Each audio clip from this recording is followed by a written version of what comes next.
Hello? It's one of those weeks where it's not going live immediately. You know what? Fuck it. Okay, there we go. There we go.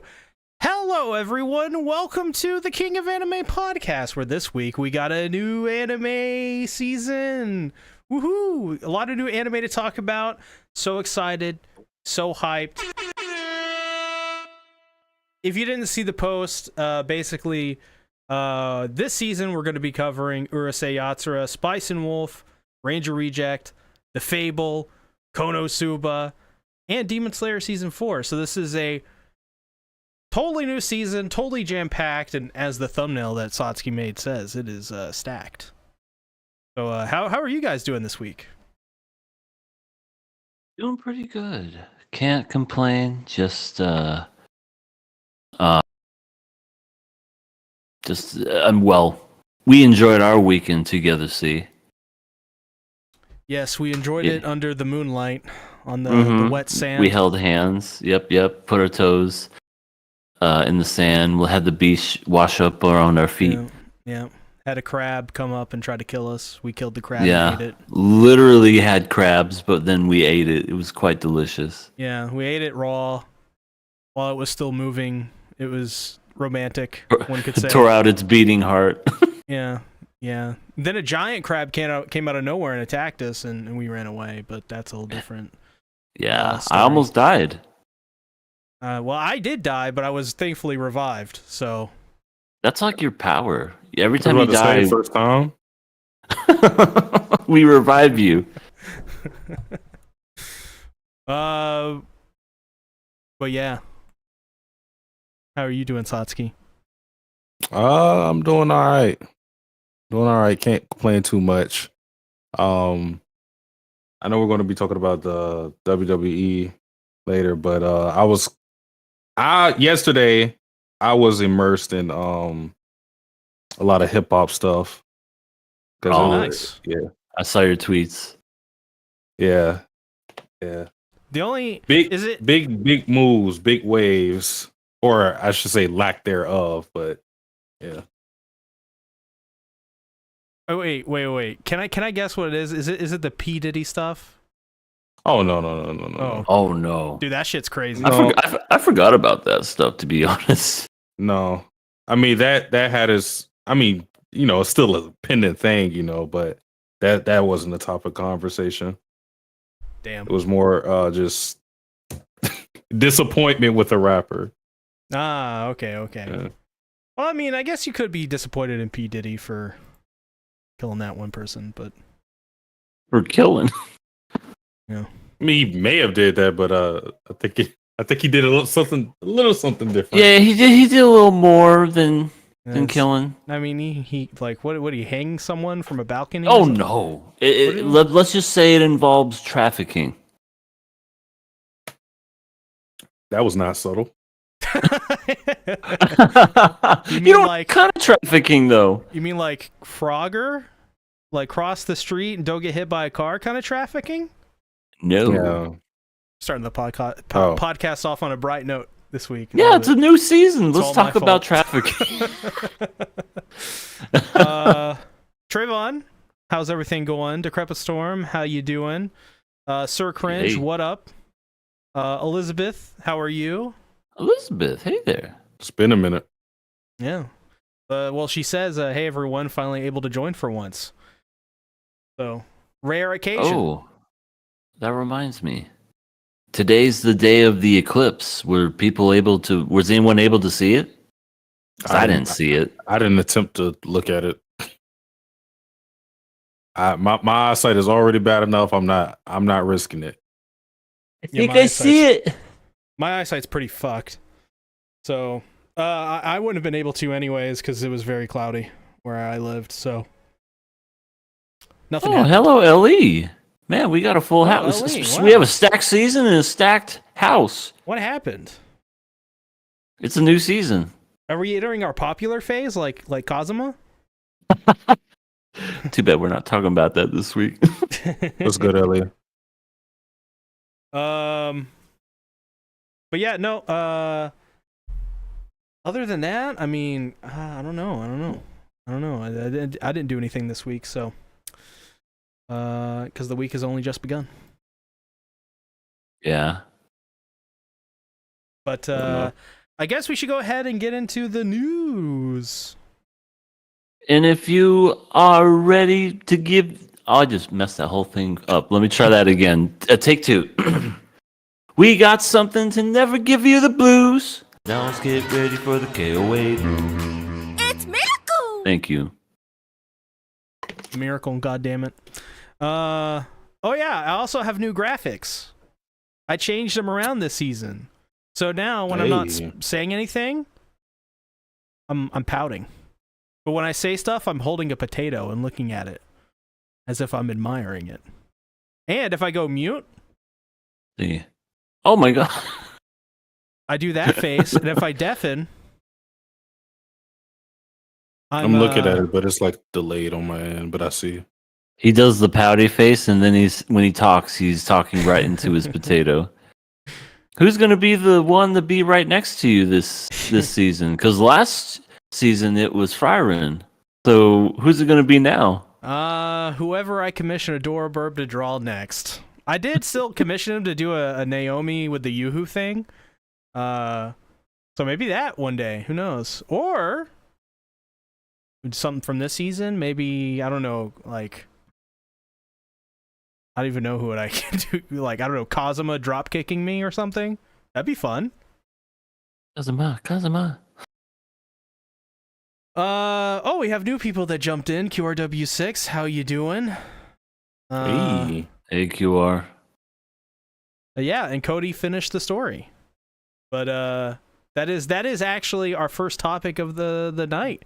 Is WrestleMania night 1 and night 2. Did you guys watch it? Oh, see, you knew I watched it. I watched night 2 with you. Yeah. I watched night 2 with you, but the first night I watched on my own, and I got to admit, night 2 was way better than night 1. Like, I don't really remember much from night 1. Night 2, we got some amazing gifs of Randy Orton kicking the shit out of a YouTuber dressed up as a Prime bottle, which I'm all for. And I show speed? Hell yeah. Yeah, I don't know, awesome. but the GIF alone, because it's like regular speed, and then slow motion is just like a fucking Sparta kick. Just, he got kicked so hard. That was hilarious. Yeah, no, But, it was a pretty crazy event.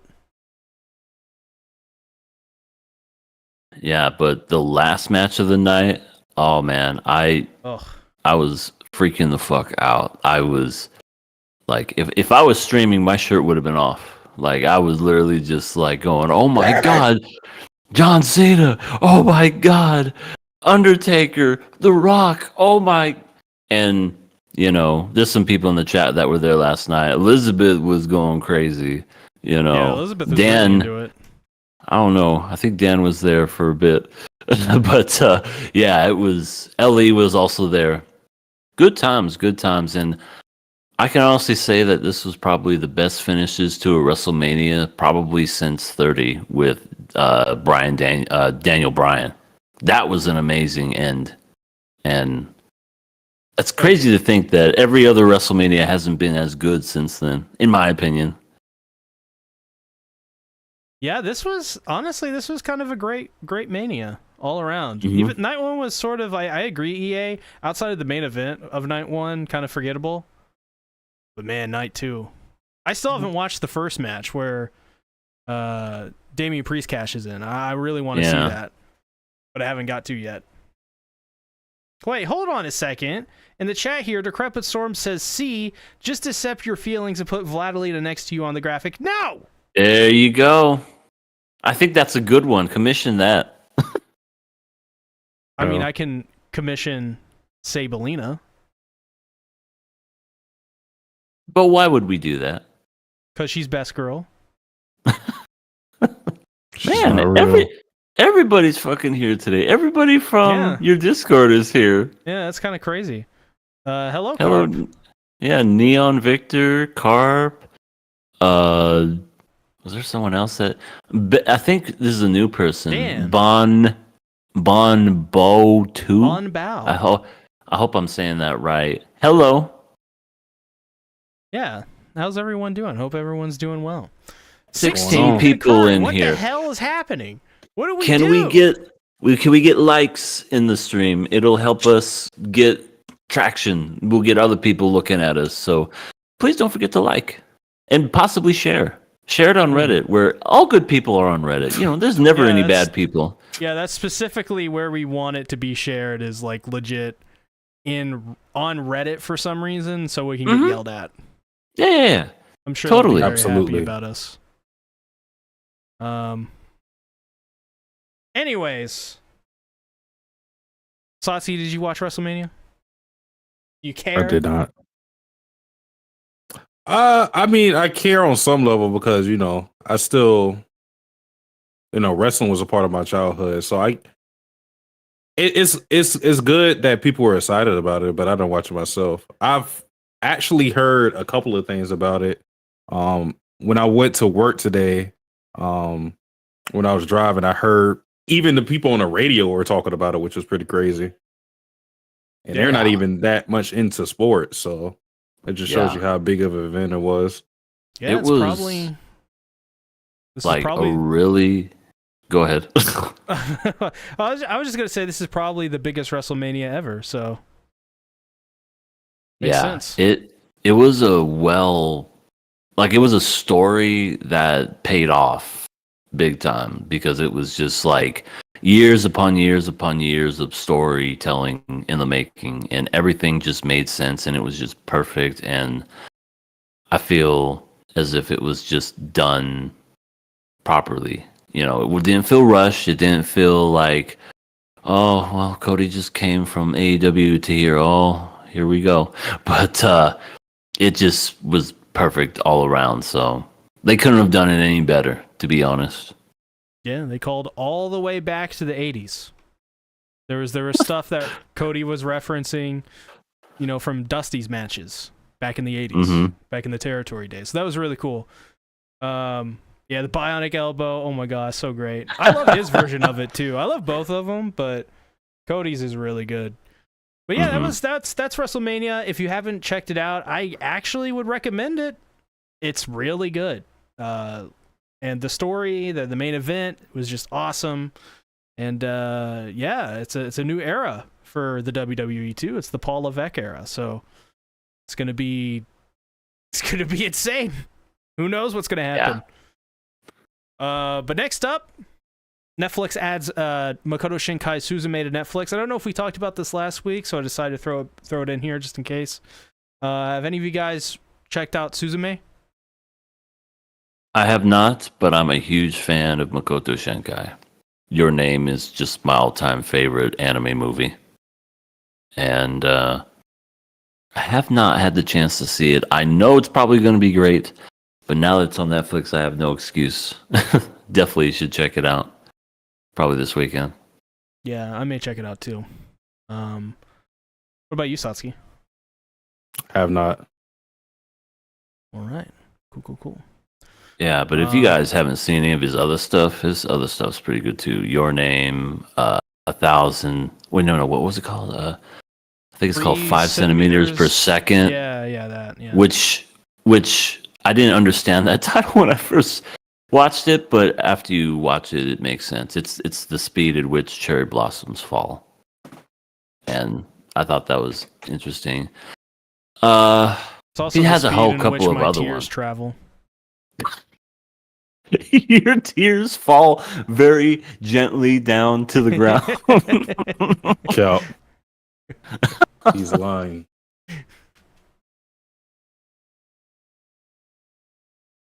All right. I think what you mean to say, Sasuke, is No cap. No. oh wait, no, it is Cap. Yeah. Okay. Well, next up we have this is a me thing. This is a me thing.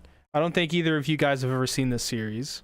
But for people that have, there has been a new tease for something involving Mobile Fighter G Gundam for its 30th anniversary. Some are speculating that, like, they even got Domon's original actor to come out, and he's like, I don't know what's happening.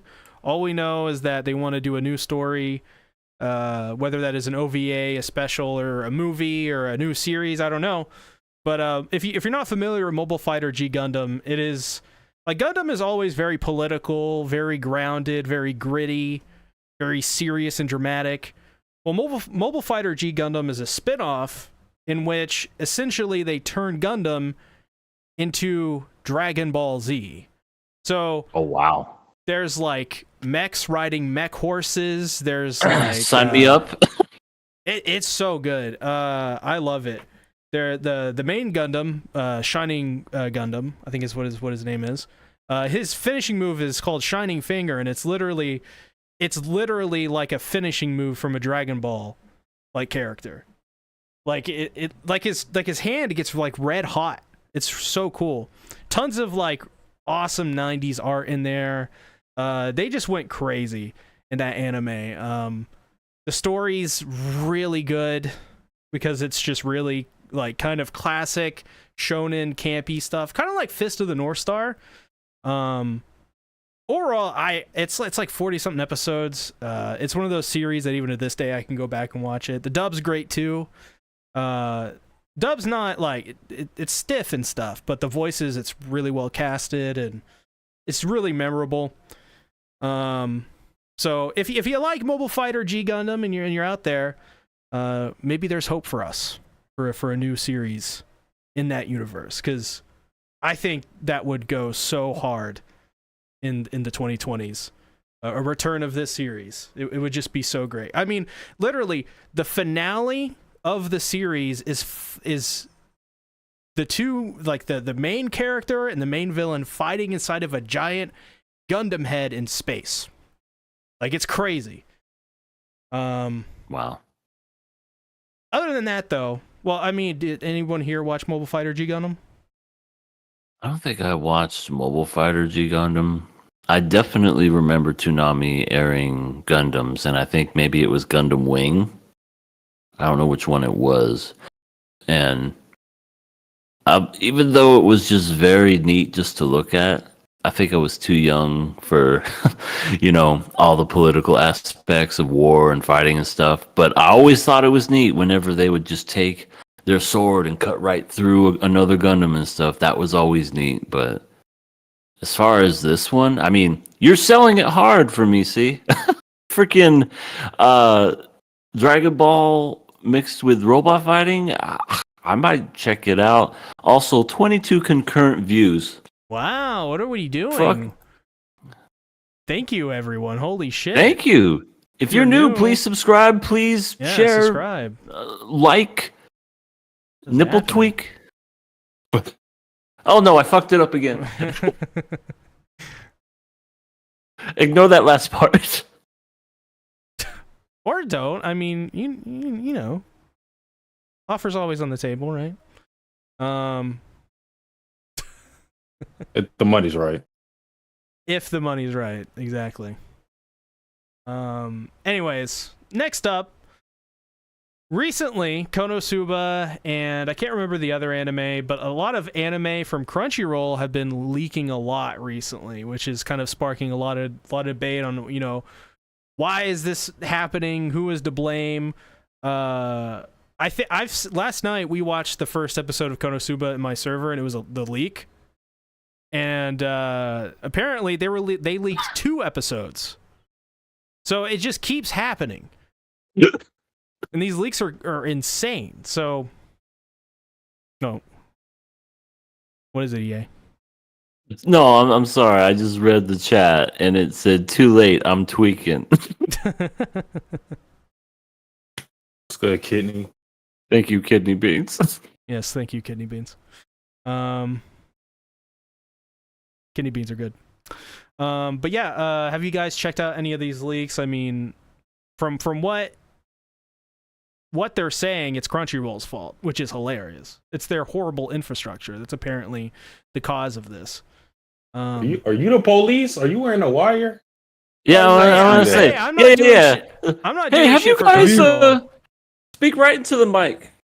It's Hey, you guys checked out those leaks? What site? No, listen. Did you As have he's your like friends with you? He's just talking to his chest. Yeah, have you seen the leaks? Any of them? Can you state your full name for me? Social Security. I have not checked them out, seriously speaking.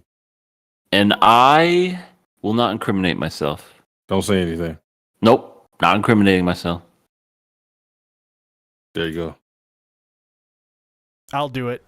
I We're good downloaded boys. all of the leaks. They're No, mine. listen. No cap, no cap, Mm-mm. And EA did too. no cap. I didn't. Listen, Everyone guys. on KOA, we're all leaking it. We're the leakers. Don't listen to I what don't. C-Tactics says. I don't like how that sounds. In context, out of context, I don't like how that sounds. Everyone here gets a free leaked copy of Konosuba Episode 1 at a horrible bit rate and low audio quality. We're leaking on everyone. Yes, we're literally leaking on everybody. Join us. But BIQRW6, you're right. Funimation officially shut down last week, which is crazy to even think about because Funimation, I know they were bound to be shut down eventually, but whenever I just think back of just all the old school anime I watched, Funimation was the studio. Crazy. Yeah, man. Now they're. Is this what it's like getting old? Like all your favorite things just start shutting down left and right? I it think only that's gets just- worse from here, EA. Oh fuck! Why you gotta say that? I already lost Toys R Us. That broke me. Now I'm losing Funimation. I only went to Toys R Us one time, and it wasn't for toys. It was because I had to. They had like, it was one of those Pokemon events, and back then you had to, if they had like a legendary or something, you had to go to the location and then bring your DS and download it there, or Game Boy or whatever. That's the only time I went to Toys R Us. Wow. Yeah. Yeah, I went multiple times to play the N64, and it was the coolest shit. Whenever, because you got to play it for a bit, and then it eventually turned off. And Mario said, "Thank you for playing my game." Now get out of here, broke boy. That'll be $20 before I break your neck. It's like, I don't have the money. Then get the fuck out. Well, final news topic. Notable for reasons. Hajime Isayama, of course, the creator of AOT, reveals this new one-shot. It's apparently going to be in collaboration with Yuki Kaji, who is, of course, the voice of Eren Yeager. And it's going to be something involving his 30-year career or whatever, 30-something year career in voice acting in the anime industry. He released some designs for it as well. It is, if you're expecting Attack on Titan, hate to say it, but it doesn't look like Attack on Titan. What does it look like? Very anime. Very, very anime. Very sleek. So. All right, now I have to click this because I'm curious to see what it looks like. Oh. Oh. Good designs, but it's way different than what he usually does. That magical staff looks like an old 1930s microphone. Yeah. That's cool. I may check it out. I mean, are you going to check it out? Are you guys going to check it out? I mean, this is his second anime after Attack on Titan, right? No, it's just a one-shot manga. Oh, it's a one-shot manga. Maybe. He's got another one-shot coming out soon for AOT called Bad Boy, I believe. Does Maybe it about Levi? About what time? What you gonna do? What you gonna do? No, I was saying that because of P. Diddy. Oh shit! Yeah, we can't be stopped now. Except we can. Because we're bad boys for life. 35 to life. 35 to life. Is he still out of the country? I don't know what he's doing right now. He left the country? He left the fucking country, see? Yeah. He went on a private jet and got out of here. He went to some island. Not a infamous island or anything, but just Pardus Island. There's gonna be one of those like dramatic, like there's gonna be one of those dramatic like dramatizations of this entire debacle, where it's gonna be like the trailer's gonna be like, Sir, P Diddy has left the country. We have to get together a task force to hunt him down and find him before he ends the world. And when things got hot, he ran. Give me the A team, and you just hear dun, dun, dun, dun, dun, dun, dun, dun. Just the A team comes and gets P Diddy. Seth MacFarlane doing the theme too. Oh yep. Oh my god. That'd be funny. That would be. Anyways, that's it for the news, unless anyone has anything else to add on to. No, but I do need to be right back really quick. Okie doke. But I will be back, I promise. I'll be back. Let's go ahead. Let's talk about Urusei Yatsura. This is our first anime of the evening. This is my pick for Nakama Club this season. I picked Urusei Yatsura because is either this or Undead Unluck. May have not been Undead Unluck, but that was the closest thing that I had in my head. But this one I felt like really good shoe-in because it's from the same person who made Ranma Half and Inuyasha. It's very lighthearted, and coming off of Shinsekai Yori last season, I felt, maybe lighten things up. It's springtime. Better weather. Why not have more fun? And this is also the 2022 version. This is the new version, which they obviously did a couple years ago, and it's crazy. It is a wild anime. Essentially, what happens is that one day aliens invade Earth, and they're going to take over the world. And he has like 3 or something days to like save everyone, and he has to basically catch this alien guy's daughter. His daughter is named Lum, and he eventually does, because he is willed on by his like neighbor and like friend Shinobu, who's like, she's like, I will marry you if you save us all and catch Lum. So he goes and he's able to catch Lum because he's motivated, right? But she overhears it, and she thinks he's proposing to him. So they basically get married. And the entire show, it's based on this misunderstanding, and just all of these just insane things happen. And it just gets crazier and crazier. It's basically every episode, the MC tries to get with another girl. Lum gets really angry. And by the end, they sort of kind of resolve the situation, and then it repeats the next day. It's really simple, but it's very, very funny. And it's got really, really, really fun writing too. What did you guys think about Urusei Yatsura? This is 100% an anime. And what I mean by that is like it is 80s anime through and through by the way that it looks. Even though it's a new updated, like much better HD style, it still has that old school with the eyes, with the body, with the curve, even the writing.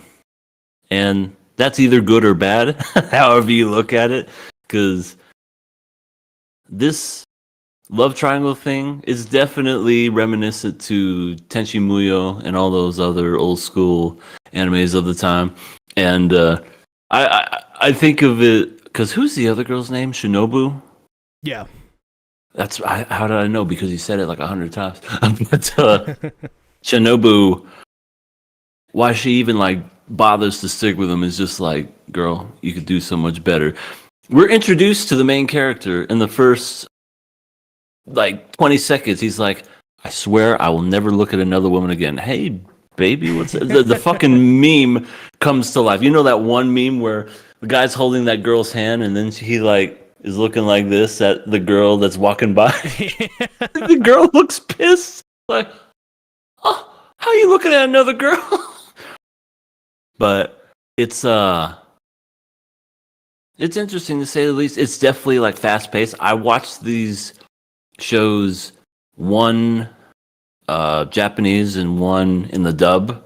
I don't know how you're watching it, see, or how you watched it, but I just did that just to see how it would sound overall. And Ataru in Japanese sounds like an old man. Just the way that he talks. He's like, I'm a middle-aged student. Well, Elizabeth says you ain't middle-aged. Elizabeth says Ataru's Japanese VA is Levi Ackerman's from AOT. Well, that would make sense. He's definitely not a middle schooler. That's for damn sure. But at least in the English dub, he sounds more like a youth. But then it's kind of reversed when, Lum sounds more older in the dub. But anyway, it's interesting contrast for sure. But how was this a manga first and then it became an anime, or was it always an anime in the 80s? It had an anime in the 80s, but it was a manga first. Okay, so it just goes way, way, way back. Yeah, I can look up the manga real quick. The manga ran for 366 chapters. It went from August of 1978 until January of 1987. Holy crap. That's incredible. That's a whole decade. But also gotta say one thing. I don't know if the parents really love their son or they really hate their son. But it seems like they talk so much shit about it. It's like, oh, that's our son. He has a electromagnetic girlfriend that just given him a bunch of lightning shocks. Yeah, I kind of hate him. That's coming from the mother. They like. I can't remember the last time I heard a mother telling how much they hate their kid. Their mom was like, at one point even was like, one lady she had over was like, oh, your son's amazing, and she's like, well, I don't know about that. You can have her or you can have him if you want him. Mm-hmm. right in front of him too. But like, I mean, this like. The entire dynamic of this series and every one of the characters is they're just constantly mean to one another, and they get what's coming to them every time. Yeah. Except for Lum. Yeah. Lum's really the only one who is just kind of nice, generally. I wouldn't say she's nice. Well, she electrocutes him a lot. I would say that's not nice. But he, sort of has it coming. What about the times when she's just happy? It's like she's like a dog. She just like, oh, I'm so happy. And then just it starts freaking getting lightning struck. Like all the times when he, like in the last episode where he kind of restricts her powers and stuff. Yeah, he has it coming at that point. Which that whole fucking section was weird. His friends were all up in his business. What kind of friends are those that are like, hey man, this is my fucking future wife. Why don't you leave me alone? I can do whatever I want with her. Oh my god. Weirdos. Those friends literally threw them out of the window of a second-story building onto a tree, and they still came back. It's just insane.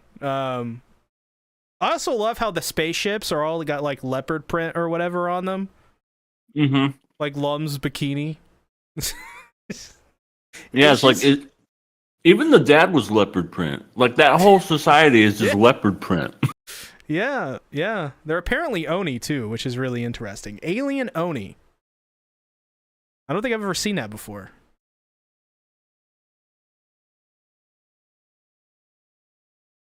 Sorry, I'm eating sushi over here. Well, what do you think, Satsuki? You have been extra quiet. He's waiting. Waiting on what? I'm not really waiting. I'm kind of hiding. I did not enjoy this anime. Oh no! Why'd you not enjoy it? It is not my brand of comedy. This show is because this is the same mangaka of Inuyasha, and the comedy that's in Inuyasha, more specifically, if anybody watch that show, the whole thing with Kagome and Inuyasha, the sit boy thing, or you could even call back to the Moroku and Sango stuff that goes on. I never really enjoyed that comedy, and that's kind of the focus of this show. It's the like baka hentai type of jokes. Like the MC is lecturous.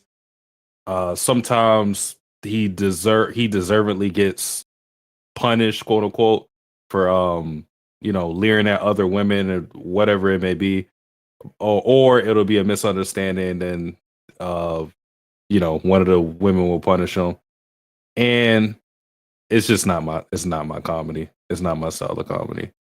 I feel like if I was more endeared to the characters, I would probably be a little less or a little more lenient with it. But I think they jumped right into that instead of like letting us learn about the characters first. So for me, for that to be the centerpiece of the story, I don't know. I wasn't really enjoying it. Well, we can definitely find something else to watch next week, so that's cool. But outside of that though, is there anything that you particularly like? I mean, you like the art or something like that?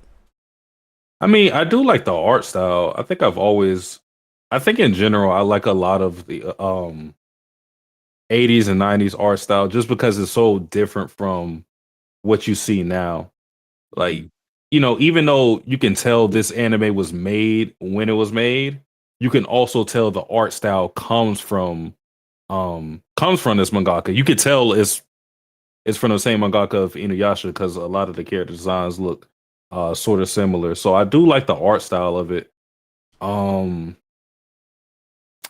I did find the parents funny. So when you guys were talking about the parents, I did find that whole thing funny where how they were treating them. But that's about it. Man, the parents are just they're so wild. And the dad always tries to diffuse the situation too, but it always just never works. The dad is the old school dad of now let's just get along, and everybody just starts yelling. He's like, oh, just get in my corner and just start crying.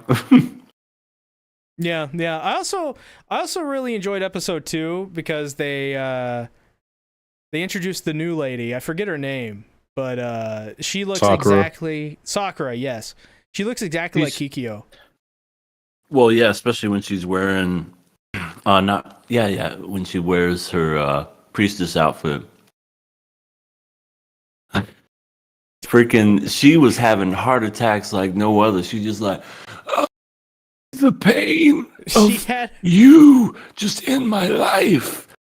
Did she have like a canker sore or something like that? She had some kind of like toothache or something, yeah.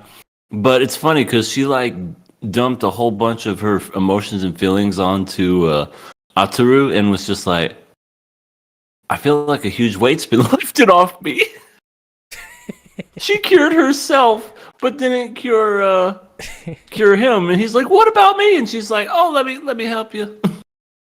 Oh my god, it's so good. I loved the second episode so much, just because of that. That whole sequence was, and oh my god, and when Ataru gives her the ribbon to take away her powers, which was so unnecessary. And by the end, he's like, "Oh, I have made a horrible mistake." And I love when she puts the ribbon on. She's like trying to fly, and she can't fly. She just like little hops. Like a Flappy Bird. Yeah. It was almost like she was in space and like had weightless gravity and then would just go right back down, because it wasn't just a straight up just jump fall. It was a floating just. It's like she's still trying, but then just can't because the ribbons are too powerful because of the freaking monk. That monk's got some powerful voodoo, I tell you what. Indeed. But anything else for Urusei Yatsura? I think that's it for me. It's hold on, my mouth's full. But it's definitely like reminiscent of the old school anime. I definitely love the way that it looks. I'd be curious to see where it goes, because I know that is it like a situational thing every time? Is there eventually kind of like an overlapping plot? I'm sure there eventually is, but it's probably like a situational thing. It's like, what can we do today? What new character can we get introduced to? And it's very stuff episodic. like that. There's like arcs I figured. and stuff, but it's very loose. So Okay. then again, I've only seen the first 12 or so episodes of it, so I haven't even seen the entire thing myself. But yeah, outside of that, I guess we should go ahead and get into Mr. Savage's pick, Spice and Wolf 2024, episodes 1 and 2. Oh snap! Another remake.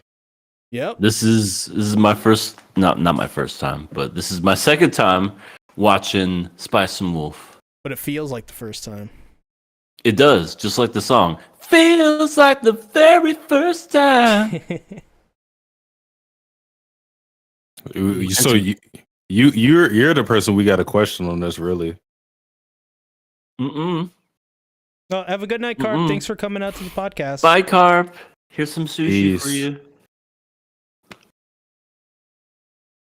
Isn't that insensitive? What? Because carp is a carp, like a fish. Oh, It's like cannibal. I didn't even think of that. What if you fed him a Bastard. carp? I guess that would be kind of insensitive if I fed him his own self. But don't worry, Trayvon. We're never, ever, ever, ever, ever going to pick Toradora for Nakama Club. So. Well, I mean, I don't know. We could. I Maybe one feel day like all the planets align.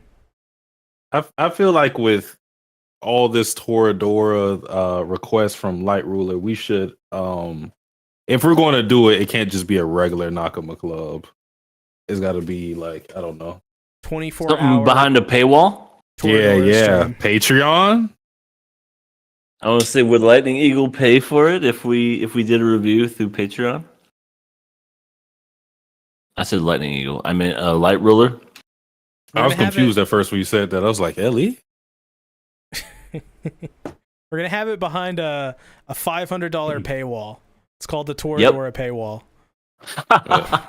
I mean, that'll test if Light Ruler really wants to see it. Very true. Very true.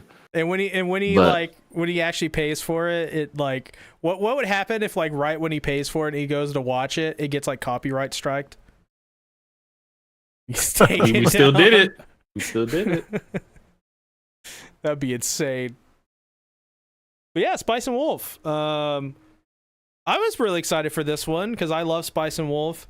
Spice and Wolf actually was one of the first series I covered when I started doing anime videos. I think it was among the first 4 or 5 of the first series I covered. So I actually wanted to do a video on this, but I wasn't able to because it comes out so late in the day for me. I just wasn't able to do it. But I mean, what do you guys think about Spice and Wolf? What's your history with it? You know, how far do you go back with it, or you knew? You not? Well, I watched it one time, and I kind of wasn't really impressed by it.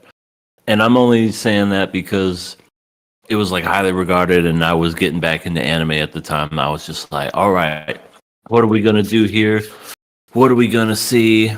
And I will admit it was great voice acting, great animation. I guess my younger self just didn't really care for it all that much because I was into like action stuff. I was into stuff that made you think. This stuff was more about economics and stuff and wheat and farming. And I was just kind of like not into that at the time. But now that I've matured some, I definitely was more interested in what I was watching the second time around. So I really don't remember the original one. So pretty much everything's going to feel different as far as like, oh, they did this in the original or they did that in the original. I couldn't tell you if they did or didn't. So this is all going to be new for me. I mean, it's good that we don't do that in the first place. Just comparing it to the old one because, I mean, the source material is actually a light novel anyway. So, and that even the old anime took its own liberty. So, Oh, so is this one like supposed to be more faithful and more to the source? we'll find out. I'll say this much: this first episode was more accurate to the light novel, just because the character in the first episode, Yare, that was a woman in the original Spice and Wolf, if I remember correctly. So, that's already one change that they made that was more accurate to the light novel. So they probably are trying to make it more more faithful. Well, she's in this episode. She's when they're cutting all the wheat. She's one of the people that surrounds Yare. So they kept her design in there, I think, as a homage or Easter egg or something. Yeah. How do you feel about Holo, EA? She's the girl. The one. Well, she has literally no shame. She likes to get naked pretty easily. But I get it. She's a goddess. And she's not really used to her form. And as a wolf, I mean, you don't really wear clothes all the time. So, I mean, I'm sure that that's something that's like new to her and whatnot. I do remember Brittany Palencia doing the original Holo voice and thought that she was absolutely fantastic. And I still feel like her voice fits it perfectly because she's got that goddess kind of way of talking, the way that she talks. Talks like an aristocrat. Mm-hmm. Like, to me, when she talks and the way that she sounds, I would be convinced that she would, if she were to tell me, I am the goddess of harvesting, but I would believe it. You know what I mean? I'd be like, yeah, she sounds like the embodiment of that. The Japanese version, she's still really good. Like, I like the person that they picked for Holo in the Japanese version. She's very good. She's very playful, the way that she kind of like talks. You know, she's got the laughs and the, you know, just kind of like not flirt, but just more like kind of like teasing kind of way where it's just like, oh, you want to see how I look like as a wolf? Well, and then Lawrence was like, dear God, no! I don't want it anymore. This new dog sucks. I like the old one better. The other one was naked and had boobs. But I don't find her annoying. I don't find her like, I feel as if she's very like, I don't know, you just want to reach out and just give her a hug. Like, she seems just very much just like, oh, you're so cute, come here. I don't know how to explain it. You know, because I feel like there's some characters that just they're supposed to be this certain way, and then all you want to do is just punch them in the face because you just can't stand them. Like I won't say, but Uh-oh. but yeah, when it comes to Holo, she's yeah, she's very much that must protect that smile. I don't want to see her. I don't want to see her upset because if she does, people are gonna die.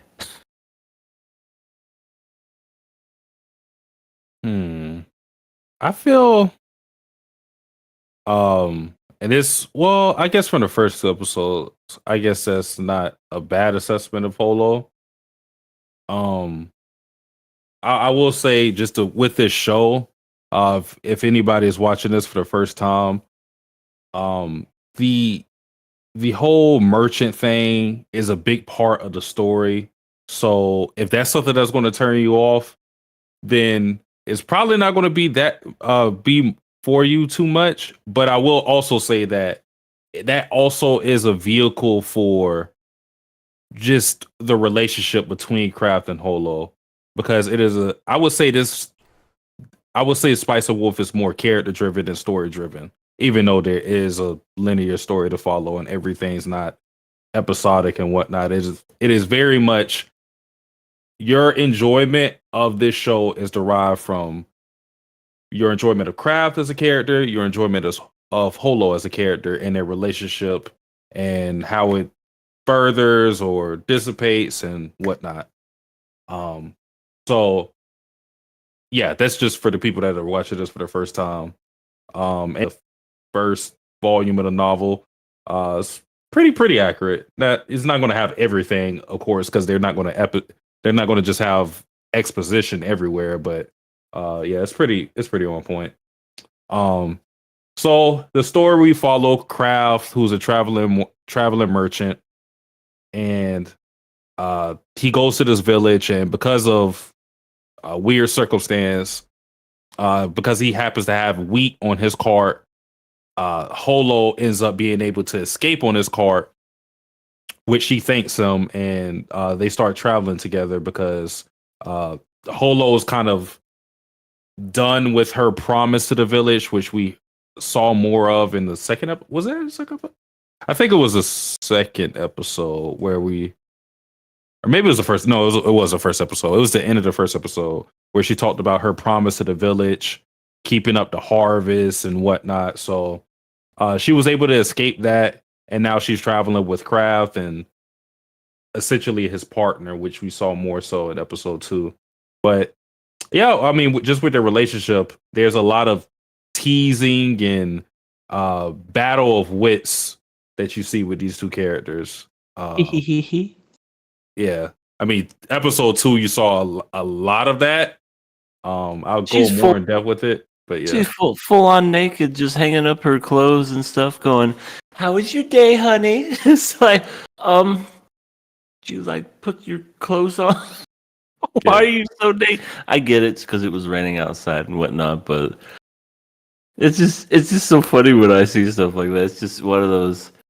It's also kind of refreshing in a way. Because Lawrence, though he was like trying not to look at her, he wasn't like overly flustered, going, "Oh, right, closed." I know, no, like slipping and falling, and then falls over on Holo and goes, "What is that?" Huh? Is this what I think it is? Why is it so soft? It's so soft with little give. Yeah. I'm so glad that they didn't go that route. Yeah, she was naked and everything, but Lawrence was just more just like, yeah. So you gonna put some clothes on anytime soon? It's kind of weird talking to you like this. Nope. Also, Lawrence looks like he's a little older than the original design. Or is that just me? Because it seems like he's got kind of like a little bit of the scruff underneath, and he's just kind of like he looks like older. Like Well, he had that in No, the he- original. Yeah, he had that in the original. You Oh, must be really? misremembering. I'd probably misremembering because I thought he was like younger for some reason. He is. He's like 22 or something. He's like really I don't believe young. it. No, He no, looks. I he think looks like he's in his 30s. I don't know if we got his exact age, but I think he's his mid 20s to late 20s. Oh, okay. He's definitely not in his 30s. I know that for sure. Okay, well, he looks a lot older. Yeah. Kraft, Lawrence. Does the fact that he's traveling with Holo and stuff, maybe they have a kid together, does that make him a furry? I'm just asking for science purposes. I mean, she isn't. I think she's a furry. She's literally furry. She got the tail. She got the cute little ears that move. I like when they tried to cover her up in the second episode, and it's like, my wife, she's very badly burned. Don't look at her face. That's one thing I like about Holo, like how playful she is. Even outside just teasing Lawrence, she was kind of trolling the church too because she was talking outside with her ears out, and when because Kraft Lawrence made up the story of her being burned when she was naked when they were alone together. She was naked in her room. She was like, I have to cool down these burns. Yeah. Yes, he did say that, and he's just like, "I'm gonna put out your fire, baby." Oh my god. I don't think he said that. I mean, they're probably gonna smash by the end. I mean, as playful as she is, she's an immortal god. I mean, when's the last time she's got some? She's been like wheat floating around for like centuries and stuff. Probably been a while since she's gotten any. Okay, so Satsuki, there's a chapter in the manga about sort of like Holo's past. Is that also in the light novel? Do you know? No. Okay, so that's probably manga original. So I don't think they'll add it. It depends on what you're talking about. Maybe like if they went more in depth, but she doesn't really talk too much about that stuff. You learn about her past is something that you hear about over time. So I don't know what you're referring to specifically, but yeah, I wouldn't say anything. Okay. Well, I'll just say in the manga at one point they do go over that, so we may get it. So it would explain quite a bit. Well, Holo's already admitted as much that she finds Lawrence handsome. So there's that. I mean, that's one thing. That's one thing I like. That's the reason I like them just being adults, because you get moments like that where if it was your typical high school romance, then a lot of beating around the bush, a lot of, like you said, EA with the over exaggeration when I mean, seeing someone naked is kind of extreme, especially if you just met, but still, you wouldn't blast off like a rocket when you saw someone naked. Have a bunch of freaking nose bleeding and everything, just with Holo going, "Oh no, Lawrence, are you okay?" While getting drunk, just drinking profusely. Are you okay, Lawrence? I'm a little Dude, tipsy. she doesn't. I love the wolf aspect of her. The fact that she doesn't even chew; she swallows and takes a swig of the wine. We're gonna need some lake water. That's the stupid smart part of Holo, because throughout the whole episode she's just flexing her knowledge on Lawrence, but when it comes to just being a regular human, she doesn't know what the fuck she's doing. So the funny part to me is she keeps doing it. Yeah. Lawrence is like, you probably should choose. Like, yeah, fuck that. And they're hot too, right? They were like steaming, so she's like burning her throat. Yeah, willingly. she has no tact. That's for sure. She's literally just like, but my throat is so small. See, look at that. And that's I love how they kept that in there because they did that in the original one too, and that inspired that GIF, that one particular GIF. But yeah, she's not so graceful when it comes to eating. She just chokes. It's like learn to chew. Do you guys Washing it down with one. Do you guys know that Holo is officially a VTuber now? I saw that. Really? On Twitter. Yeah, she's a VTuber now. It's Brittany Palencia? No, it's the Japanese VA. Ah. I don't know where she's streaming or whatever, but yeah, the character is officially a VTuber, and I hate it. And then her ears are just going. Oh yeah, she's gonna get like a lot of money just for making noises, just doing some ASMR into the microphone, just going, "I am Holo, the wise wolf." They're gonna ask her to howl. That's what they're gonna do. She howled in the first episode. Yeah, they sort of kept it like the original too. It was like a pre-recorded wolf voice. It was like so perfect too. It sounded just like Sounds that. like an effective wolf. like he just woke up 3 hours of sleep. Like you gotta get it out of the way. Like, oh, the producers want me to do it again. Yeah, what if like it's sort of like I wonder if Holo has more of these things where she's like really bad at like just being human.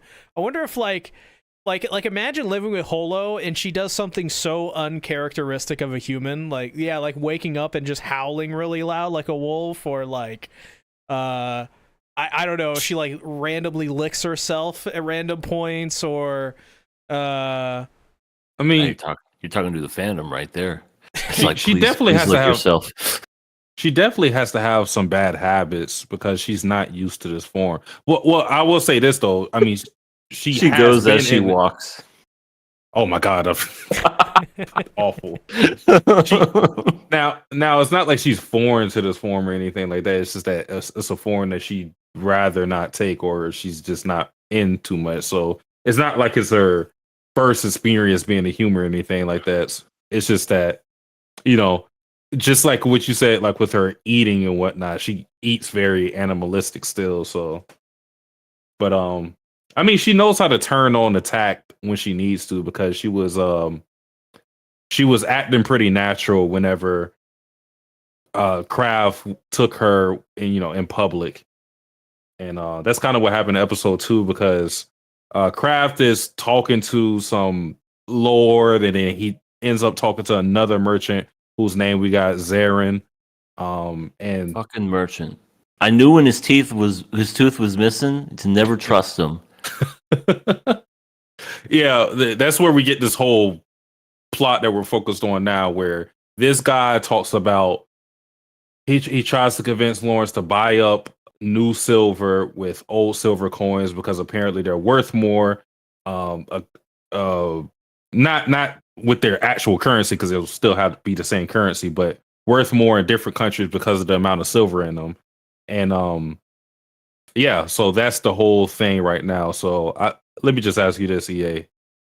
Is he do you buy it? Is he lying, or what's going on?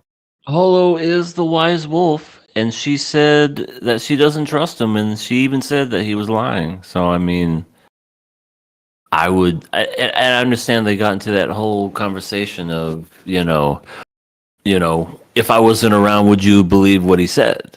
Or do you believe me even though I'm telling you right now that it's all that he was lying? So it is interesting to think about, but I don't know. I don't trust him. Something about that tooth just doesn't sit right with me. That's what it is. Just the tooth. Damn. Just that one tooth. The one tooth that just sticks out like this. It's just like. He's got. But you trust the wolf girl? Tooth. Would I trust a wolf girl? Yeah, you trust a wolf girl, but you don't trust a guy with just because he has missing teeth. Yeah, a missing tooth. Yeah, Holo's got extra teeth. I mean, a day ago, I didn't even think a wolf girl existed. So I mean, it would literally be one of those mind blowing things. I don't know.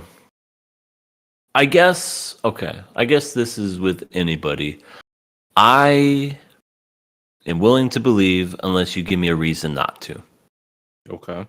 So right now, he hasn't said or done anything that makes me think that he's lying. But the second that he does do something, then that's where, as Lawrence, you could just be like, all right, cut it off. Just don't invest with this guy. He's bad news. But would I look at him and be like, oh yeah, trust him? That tooth.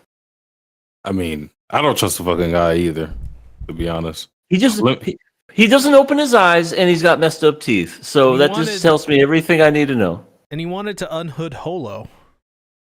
That too. I forgot really about weird. that. He was literally like, "Let's see what's under this robe." wife's face. Yo! What do you want to see your face all of a sudden? You touch someone else's wife. And it's not just because of because we know that Holo is a wolf girl, so him doing that is like, whoa, what are you doing? But even if it wasn't in that context, I still think that's odd because he's just being super over familiar. Even how he introduced himself to Kraft, he just he closed the distance between each other quickly. And I also just not even like with future knowledge or anything, I just find it suspicious how he was like, yeah, I couldn't really get close to that couple, but he was able to get close to Kraft and Holo just as quick. Mm-hmm. So, him kind of trying to be like this unassuming rookie merchant, it doesn't bode well with me. It almost seems like he's trying too hard. Like has this sales pitch, and he's just trying to be kind of like a fast salesman. Where it's just like, so would you like to get in products? Okay, hey girl, let's see what's on here. Just talking super fast and trying to be really friendly. I agree. It seems like it's just, I don't know, just not professional for sure. The auction voice. And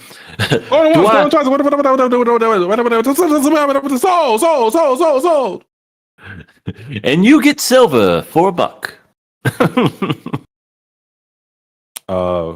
I gotta read some of the chat. The Crepus one said everyone podcast for the last few weeks has featured C asking about fetishes. Yeah, he's trying to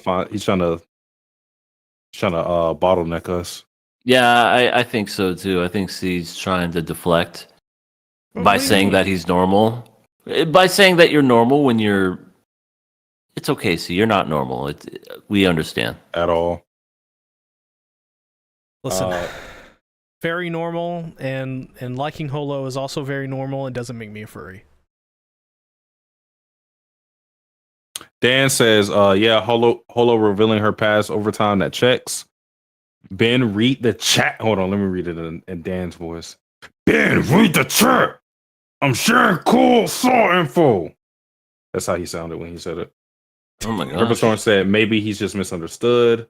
Cripplestorm says, I thought it was cool how Holo handled it when he tried to unhood her. Yeah, she kind of, I mean, this is just a show of her character. She has the gift of gab.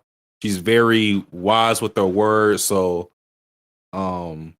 very cleverly tells him to back off without saying explicitly back off. Mm-hmm. Her charisma is very high. Yeah, I think it's enhancing the dub, but like you said before, I mean, the Japanese voice actress does a great job too. Yeah, she's really good. But there's just something about the way Palencia does it. Just like I said, she just seems it just fits her. Like if I was to say what her best voice is, it's her being Holo for sure. I agree. And yes, Neon Victor. C normally is trying to clear his mind with happiness. We also learn more with the world building, or at least how Holo is supposed to be anchored to Lawrence. So because of her having to live within the wheat, the reason why she's able to travel with Lawrence is because he still has the wheat with him. So as long as she has this necklace, or the wheat that he already has, which he's supposed to sell that, so that's going to be gone soon. As long as she has that pouch of wheat, she'll be there. But if the wheat is gone, then Holo will return back to that village. Damn. So What a life. yeah. So yeah, gotta protect the pouch of wheat. Yeah. Oh, was there anything else in this? Oh, actually, it was still a lot. Cool stuff. Yeah. Yeah. It was still Like a lot. Like at the end Yeah. of episode 2, we found out that poor old Lawrence had a poor run-in with wolves. And he didn't like times. Yeah, he was traumatized. He was like, Holo, the jokes you're making right now, not funny, not cool. Knock that shit off. Too soon, man. Too soon. Too soon. Look, you see this face? I ain't kidding. Yeah, I definitely like this moment too because, in any type of romance series, you're going to have situations like this where there's going to be a fallout between those two characters, or they're going to rub each other the wrong way. I'll say in like most romance series, and I think the way they handled it was just right. You know, Kraft didn't let her off the hook for making that type of insensitive joke. He was very honest about his feelings. He didn't try to bury it or anything, because I think that's also an issue whenever something really does bother you and then you act like it doesn't, because then down the line it's going to blow up even bigger if that situation is broached again. So the way Kraft handled it was, I think, fine, and the way Holo handled it was fine because she apologized and then even made herself vulnerable to what she experienced with humans, vice versa. Because she didn't outright say it, but it's very much implied that she was hunted by humans the same way that Kraft was hunted by wolves. So, yeah. Yeah, and they connected that way. And I just love how Holo kind of like flipped it on him, and it was just like, okay, now we're even. It's just doing the little tee-hee-hee. Now you shared trauma, I shared trauma. We're both insane people. We're trauma buddies. We're trauma buddies. Yeah, I love the fact that she's got those ears, and whenever she's like happy or listening to something, or even when she was sad, it went down. I'm like, oh, it just makes it even more cute. Tie. If she starts saying that, where's Fushi? Maybe that's one of the wolves that was in To Your Eternity. Maybe one of them attacked Kraft, and this is the same universe. Oh my god, wouldn't that be something? Oh, Dan says in the chat they didn't mention it in the anime, but the guy who was eaten by the wolves was Lawrence's best friend. Really? This is true. Yeah, that's why he reacted the way he did. Yeah. Yeah, I wonder in the future if Holo or Kraft, especially in this instance, Kraft, since it's what we're focusing on here. I wonder if his trauma is going to come back up later in a way that will make him hesitate, or, you know, maybe he'll be in a situation where like you know, in like Baldur's Gate, when you go near wolves and you have Shadowheart in your party and she has to roll, she's afraid of him. She's not scared. Yeah, I wonder if there's going to be a situation in the future like that where Kraft has to confront them again, whether it's like, you know, being hunted by them or any other situation. And I wonder if that fear and that trauma is going to come back up and cause an issue. Yeah, it seemed pretty serious. He was very, he wasn't really, like, I guess, mad at Holo, but he was definitely going through some stuff, and he seemed pretty, you know, he was quick to explain to her what was going on there. Yeah. Mm-hmm. I mean, that was like the first time you saw him like that. I know we're early into the anime, but it was a big contrast to how he was acting before, just how they were interacting with each other. So you could tell how serious the situation was. And I like that. because even she was able to understand, like, oh wait, this isn't playtime anymore. The way he's reacting to this, so they quickly understood what the situation was. How many times in anime have we seen that same situation play out, but that the other person's like, "What? What did I do? What did I say? Hey, what did I say? I was just making a joke over here." Yeah. Our best friend died. Hey. Olo, I thought we were friends. What? We can't make fun of the wolves, huh? Huh? Oh my god! But it's so true though. That's why so far I'm really digging it on the second watch through and whatnot, because it's very very grounded. That's for sure. It's definitely gonna be paid. It's got a slower pace, I could tell, but it's not slow to the point where you're just, oh god, what's gonna happen next? Oh, just get to it already. So I'm definitely curious to see what happens next, and ready to. I'm always a fan of shows that are willing to give adults chance. I've seen so many animes of teenagers enough to last a lifetime. Whenever I see stuff that involves adults and when they actually act like adults, 2 thumbs up for me. Now that I think about it, out of all the anime that we're watching, and I just mean from this season, other than Demon Slayer, they're all focused on adults, I think. Really, even Ranger Rejects. Yeah. We did it. we grew up. We did. KOA this season. We're a bunch of adults about things, I guess. We can't talk about kids stuff anymore. We just gotta be like, we're all about adults, and we talk and we smoke and we have corncob pipes, and Sasuke's about to get his pipe and monocle. Just you wait. And see, Tactics, you have to turn your avatar into a fancy one. Well, I don't have that prepared. Sure you do. But then again, I'm the child out of this group, so Oh yes, quite lovely indeed. Oh ho ho ho ho. Sasuke's fully grown right now, and you could say he's quite the Monopoly guy. Yes, but I haven't gone to tell you.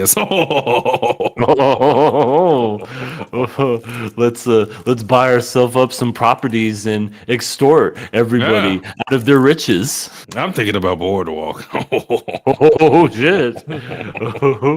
I love me some Boardwalk. The last thing I want to say about this, because it was kind of something that was in the background a little. And it's about the church, because on 3 different occasions, I would actually say it was even more than that. The first episode, there were knights who checked Kraft Lawrence's cargo, or his cart, and they talked about how there were pagans in the area and how they were making sure like Kraft was good and whatever. those damn pagans. So there was a mention of that. Yeah. So there was mention of that.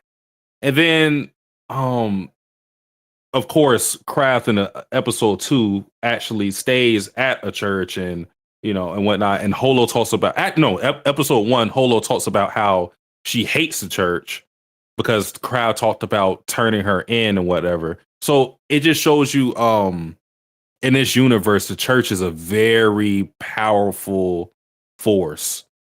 Holo even notes that there was a time where the church wasn't as powerful and it wasn't as prominent as it was today. So that is something to take note of, because even Kraft himself, whenever they have their merchant talks, they always say like, "May the gods be with you," or that type of talk. So, yeah. Where is this supposed to be taking place? Is it like a fictional land? Is it like England, Scotland? It's fictional. Okay, so it's not really like based on, because It almost reminds me of like England or like Wales or something like that. The way that it looks. I was just curious. Yeah. Let's see. Did we do everything?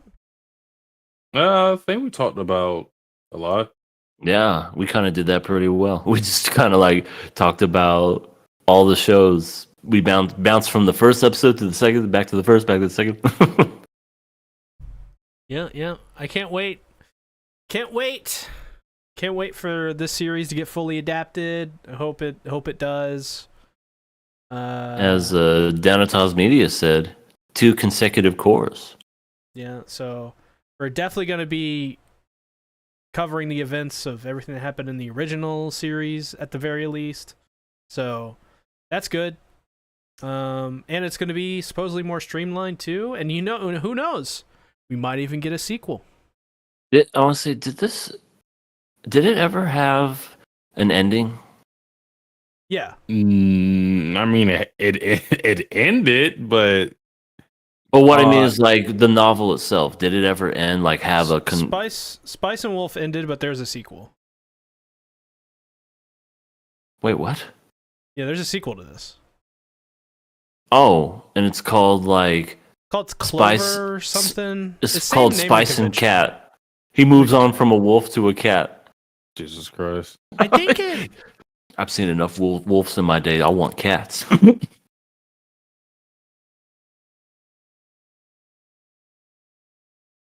Let's see. The sequel is called Wolf and Parchment: New Theory, Spice and Wolf. Whatever the hell that means. Wow, what a name! Yeah, it is. It is a sequel, or some alternate version of it. The point is, it kind of ends, but then it continues on. No, the anime just. I mean, it's way more material to cover than the original anime did. The original anime did like 24, 25 episodes in total, and it only got to the end of volume 4, the light novel, and there's about 22 volumes. Holy crap! Yeah, 22. We're gonna have like 150 episodes of Spice and Wolf. I mean, Hope so. How many seasons would that be? About 5.5. So like 6. I mean, they covered all the Fruits Basket, so I mean, it's possible they could do it with Spice and Wolf. Yeah, and they did it justice. But everybody knocks on the 2001 version. Come on, we want badly drawn Haru. Come on, who's with me? Or Scary Yuki. Well, I guess that's it for Spice and Wolf. I just want to say, for posterity's sake, I call dibs on Holo. That's it. I think Satsuki has Holo literally. Look at that. You can't beat that. It's one of my favorite characters in general. I've always claimed Holo. Sorry, C, you lose. Not if I travel back in time. It just the freaking statue just disappears. It's gonna be Vladilena in the same outfit. What happened? What? I've always loved Vladilena, guys. What are you talking about? Never said that before. Let's move on to the next series, Ranger Reject. This was my lock. I'm sure it would have been Satsuki's if it wasn't. I love Ranger Reject. I think Satsuki's more caught up to it than I am. I haven't read it in about a year. But this is Super Sentai, but it's kind of like The Boys, and it's also kind of like a little bit more anime-ish than you get with Super Sentai. What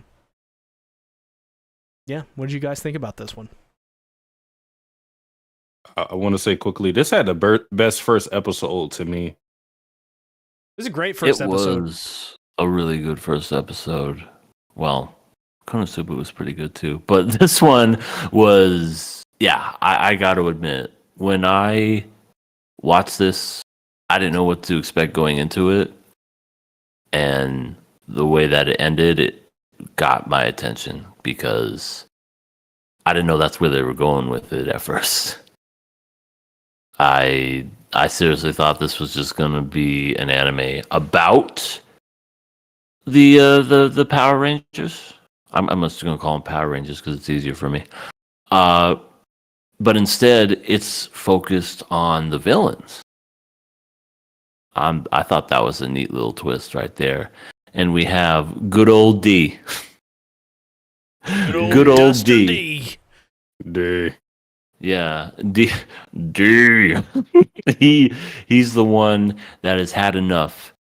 He's tired of these fights and always losing.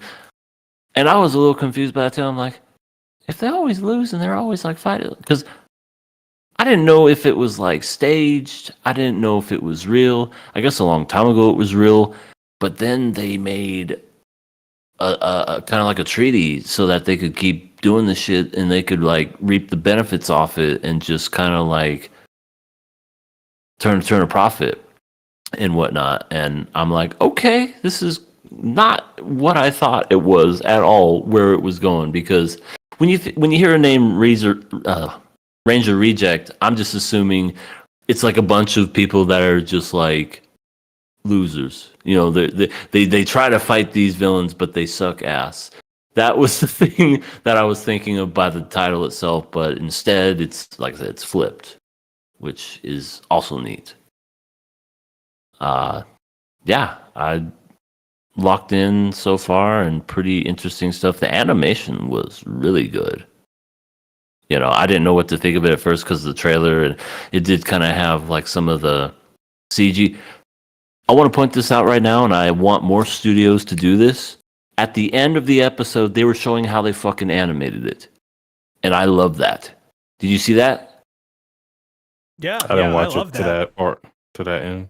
When you watch the ending, like do it again. I hope they do this every week, Satsuki. But at the end, when they were like, I sat and watched the whole ending credits and everything because it was showing how they animated everything. Like it showed the storyboard, it showed the motion and how they were doing everything, and then it showed the final product, which I loved. I love behind the scenes stuff like that, and I thought that was really, really neat. And I hope they continue doing that. Then they oddly had some weird puppet thing at the end. They could do away with that. Oh, it's like Demon Slayer. Yeah. It's like Taisho's Secret. Kind of, but it was puppets. It was literal hand puppets. It was not animated and stylized. It was weird. It was yeah, but I'd buy that puppet of D. I love the design of the dusters. I think that puppet looked super cute. Yeah. But Sasuke, That's me. speaking of super cute, there was a girl in here that you fawn over. Oh, you're talking about Invader L? The one, Sure. the one, Shit, that's her name. Sure. the one woman in the one woman in the dust. What they call them, dusters in the anime. I call them invaders. I'm pretty sure that's what they use in the manga, but I'm not sure. But I got a feeling that you're not talking about her. I got a feeling you're talking about the yellow one. Yumiko. 'Cause we didn't get her name this episode. The one with the pitch black eyes that take up her whole fucking face. She does. You know what? How'd you missing it? She looks a little alien. She does. She looks like those gray aliens that people always say that they find. They're like, I saw it climbed up through the window. That's what she is. She's a gray alien. That damn gray alien man took my cheeseburger when I wasn't looking. She came in and took my cheeseburger. You know where she put that cheeseburger? Right up my ass. I don't know why she did it, but I mean, aliens always put stuff up people's butts. Well, I want to say, Well, I don't have too much to say about her because she didn't really do anything except talk to D and look kind of menacing on a couple of shots. But just with her design with like her having no pupils and having that dead eye design, uh very reminiscent of how Miku looked in Quintessential Quintuplets. And for anybody that doesn't know or wasn't aware of this, this is from Ranger Reject is from the same mangaka as Quintessential Quintuplets. So from rom-com to Sentai, it's a big jump, especially because as far as I'm aware, this is the first like serialized action manga he has. And I'm still reading it because it's still ongoing. He did a wonderful job. It's actually shocking how good this manga is, considering that he did a harem romance before. Even though Quintessential Quintuplets was good, it's a whole different beast when you get into this genre. That is crazy when you really think about it. You know, we have a romance harem, and then he's like, "Oh, my next I'm gonna make a brand new manga." You think, "Oh, it's gonna be another romance manga." Yeah. Action, fucking action, good shit with an interesting plot. Yeah, you don't really see too much like a drastic jump in genres like that. But I mean, we talked about okay, God damn it, why am I forgetting the name of the series already? Ranger Rejects. No, Urusei Yatsura, and that series is what it is, and then we got Inuyasha, so it's very much possible. Mm-hmm. Very true. Yeah. But yeah, speaking about the invaders or about D's character, actually, let me read some of the chat. Dan says, Ben, you admitted you like furries. Never, true. Never have I ever. Decrepit Storm says the reason C doesn't have his camera on is because he doesn't want to show us his Vladalina collection. That's true. He accidentally showed us camera one time to me on Discord. I'm salty. The only Vladalina thing I owned was a Vladalina t-shirt. My brother took it. You got to take it back. Yeah. You got to fight for your queen. Oh, my queen. I'm just a supporter of 86. She is my queen. I also own all the light novel volumes. But, That's neither here nor there. QRW6 says, love the twist on the series. The Decrepit Storm says, this first episode was a lot of fun. It definitely got me interested. Zod. What's good, Zod? Says, what have I missed? You missed Urusei and Spice and Wolf in the news. Yeah, and my birthday. Revealing that he's a furry. I'm not! There's He came to proof. no shot to us, though. I know. We were like, finally. I mean, we were just waiting. You guys are making all this stuff up! This never happened! Us? Listen. I'm listening. Oh. And lastly, Dan says, I'm scared to talk now.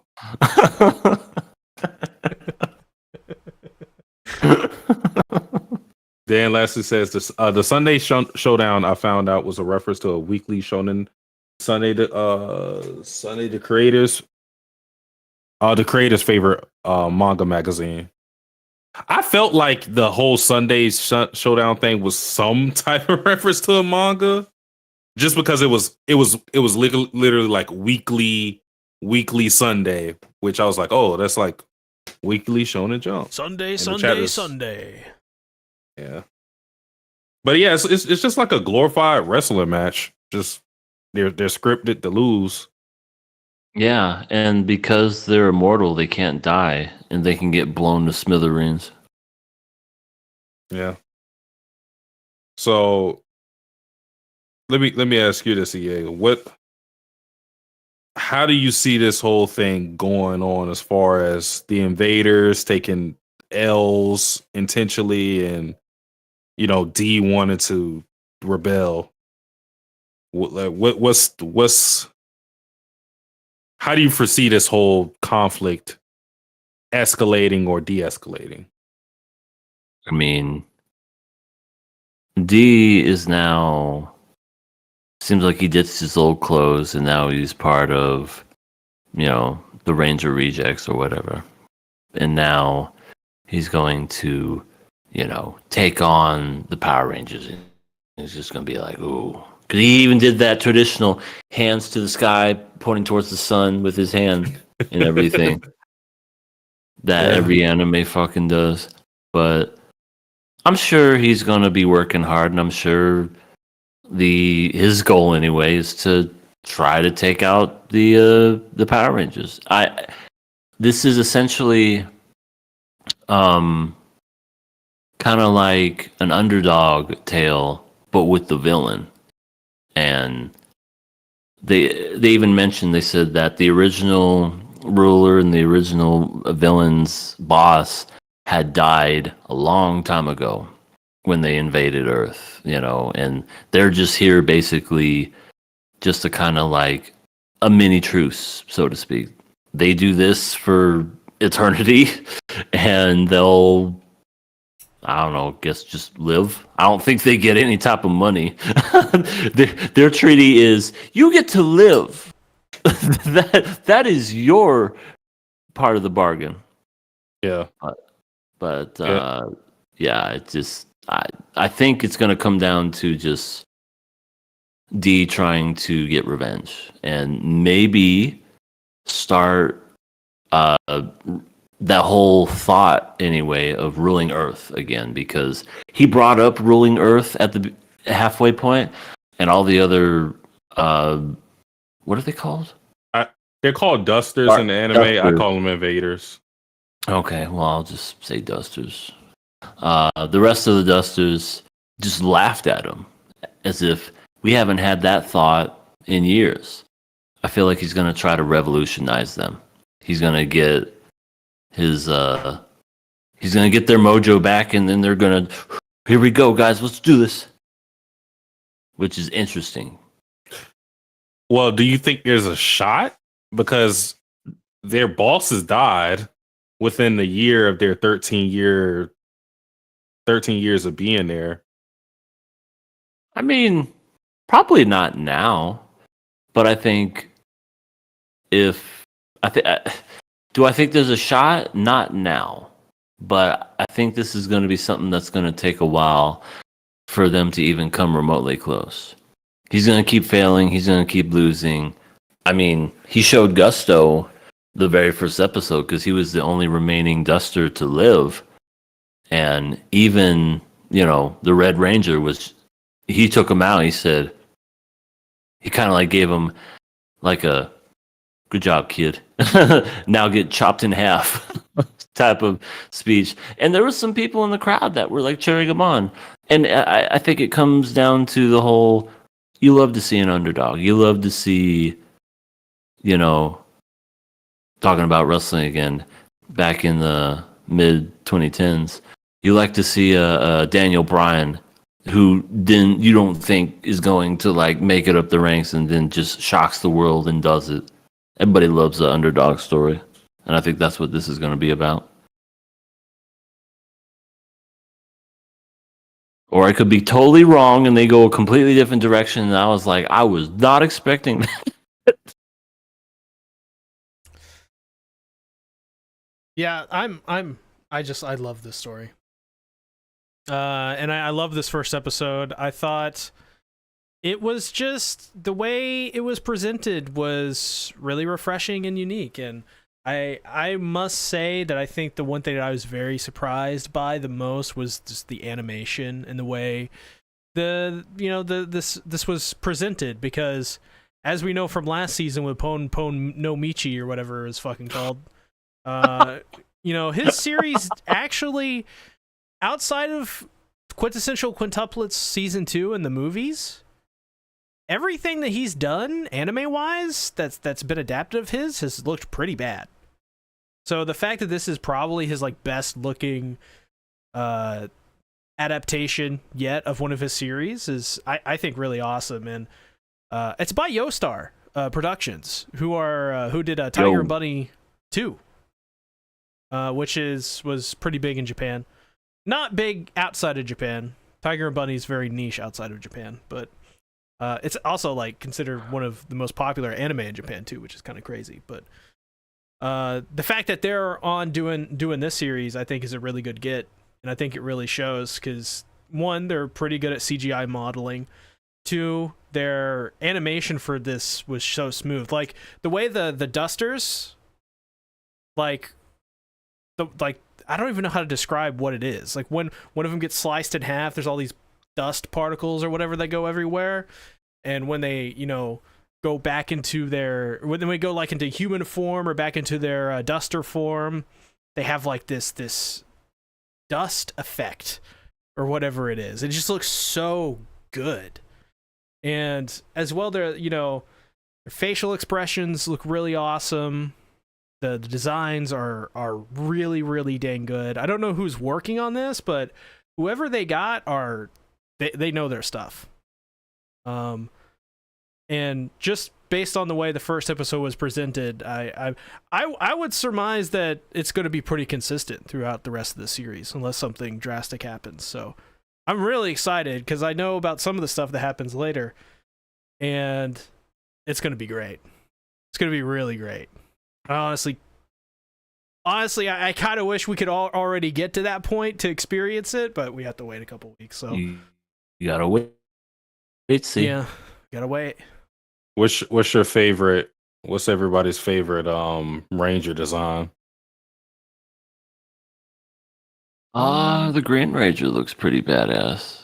With the little shark kind of like triangles. I like that. Oh yes, the Nino shark teeth. I like that. That's hard for me. But also Green Ranger, Jason. Come on. Yeah, that's true. I think. Let's see. I gotta look at all of them. You gotta go with the Pink Ranger with the heart eyes. I mean, I'd say for me, it's probably the Yellow Ranger. I like the Yatsura teeth. The Yatsura teeth. I like the blue one with the scars. I would say I don't that. know how I got these scars. Bye, Elizabeth. Have a one? good night. Peace. 99, Elizabeth. Thanks for coming out. But yeah, I think that's mine. The guy with the scars on his face. Okay, so we got green, yellow, and blue. No love for pink. No one gives a fuck about pink or red. I don't know. I'm currently in the manga. I'm right before they kind of properly introduce Pink, so I don't know anything about her. Yeah, I'd like to see these people without their masks, just to see what they look like. Well, they're obviously going to be gorgeous. No, they're gonna be ugly. Red Keeper is the I am the red. I am red. I am Groot. When the mask is on, they sound great, but when the mask is off, they're like, Hey guys, it is your old leader, Red. But yeah, Red Keeper is voiced by Gojo's VA, which I think was really good. Good choice. I think somebody mentioned the VAs for the other characters are really notable too. Oh, let me search that up.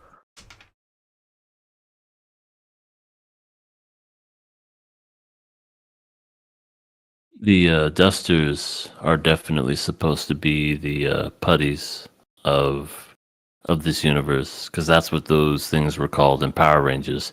The gray jumpsuit looking things that, you punch them right in their little crest in the center, they just turn to dust. I think it was dust, or maybe it was a puddle. That's why they were called putties. But I definitely think that's what they're supposed to be, are those grunt soldier ones because nobody takes those guys seriously. Those guys always got their ass whooped in the first half. That's why they were called putties. Go get them, putties! And they would just go. I kid you not, they would just make noises, just and they would just like attack and just fight you the whole time. And you're like, just whoop them. And then, dude, let's not forget about the creature of the week. Because that's exactly who that creature was. He was a tiger that turned into Truck Coon. Yeah, it was like Morgana. Yeah. Literally, just the ultimate villain. He's Truck Coon. Just, because when I saw him turn into a truck, I'm like, someone's about to get isekai right the fuck now. I like the little scene of them storyboarding like what they were going to say and the design and whatever. They were all brainstorming. I thought that was pretty funny. It's literally like a meeting of KOA. It's like, all right, what are we going to be talking about this week? I don't know. Let's talk about him being C being a furry. Yeah, that always goes over well. All right, and love for Vladilena. Yeah, that too. But I don't down. love Vladilena. His love for feet. Oh, that's a good one. Let's write that down. I don't Write that love down. grippers. And then that's usually how our meetings go. It's usually just us shitting on C. That's a trend. It's a very popular trend as of late. Is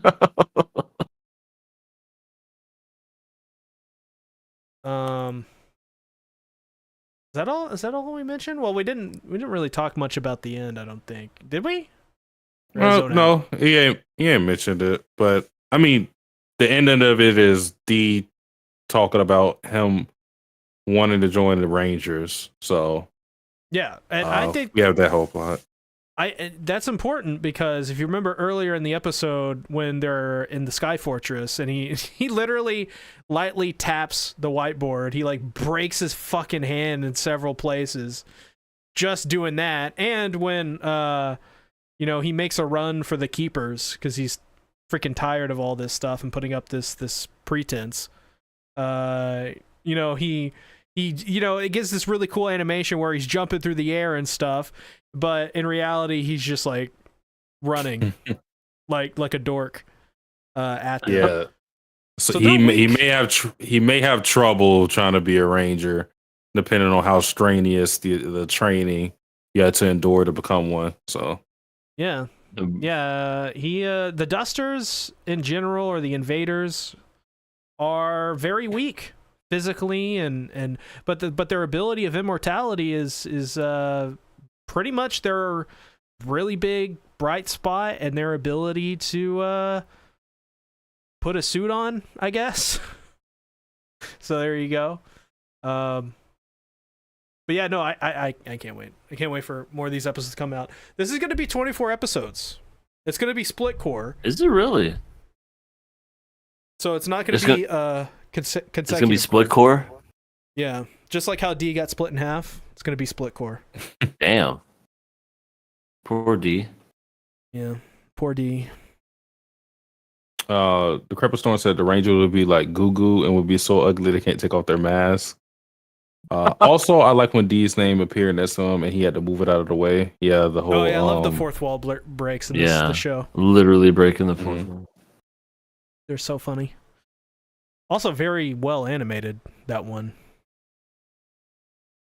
Yeah, I mean, I like how it just leans into the whole Sentai thing where everything's super dramatic and how the text pops up. It immerses you into that world. They even got the exploding, colorful smoke, just like smoke from the ground, which was so prevalent in those shows. I'm just like, oh, they even nailed that. Yeah, the SWAT pictures, how everybody says an attack in unison. They had the fucking gun from the first Power Rangers 2, where it's a big giant cannon. I'm like, that's from the first Power Rangers. I remember that shit.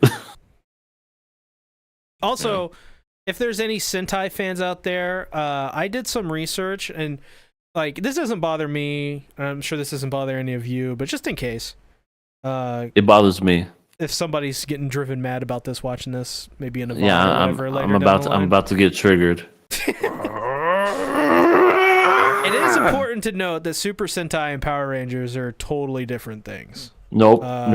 You're wrong. I'm about to get triggered. Well, basically, Power Rangers just used Super Sentai's base footage. Everything else was kind of just added onto it or whatever. It's Yeah. Sentai fans really don't like Power Rangers, from what I have read. I do. I love Power Rangers. Well, you're a damn American. What would you Yeah. know? You're a guy. That's right. I'm a gaijin. You're a you filthy use gaijin. use measurements like Disgusting. feet and Inches. Grippers. inches. Yeah, that's a measurement. It's grippers. I'll have 50 grippers, please. I'm 5 gripper 11. 5 grippers deep, plus 11 toes. That's C-Tactics math. I don't even know what the fuck you said or what it meant, but I'm gonna cry. You like feet? No, I hate feet. I don't know why people say I like feet. It doesn't make any sense. There's no logic behind it. Yeah, so it's true. All right, moving on, y'all. All right, Good yeah, talk, and good talk. let's move on to our final show of the evening, The Fable. Satsuki, this was your pick. It was. This is one I'm not sure how you guys gonna feel about, but this low key why I made this one the lock. just to see how we would react to it. Yeah. I mean, well, how do you feel about the first episode? So far I'm not hating it. So far, like the very beginning of this episode was essentially we got to see, I guess that's not his real name, Akira Sato. That's his fake name, right? That's Yeah, what you he's. just call him Akira. I'll just call him. Yeah, Akira! that's his name for all intents and purposes. All right, I'll just call him Akira. You said it so loudly, your microphone didn't pick up. Oh, okay. But Akira is a cold assassin, just literally just killing everybody. He gets him in one shot too, headshot. Well, the other guy he got through the neck, but I Efficient. think he's very efficient. Looks like he's very good at his job. More anime about adults. Ooh. Whoa. This is insane. But then like the remaining, like the rest of the episode was essentially kind of a little more different than I thought it was going to be. It's Akira and who's the girl here? Yoko. Yeah.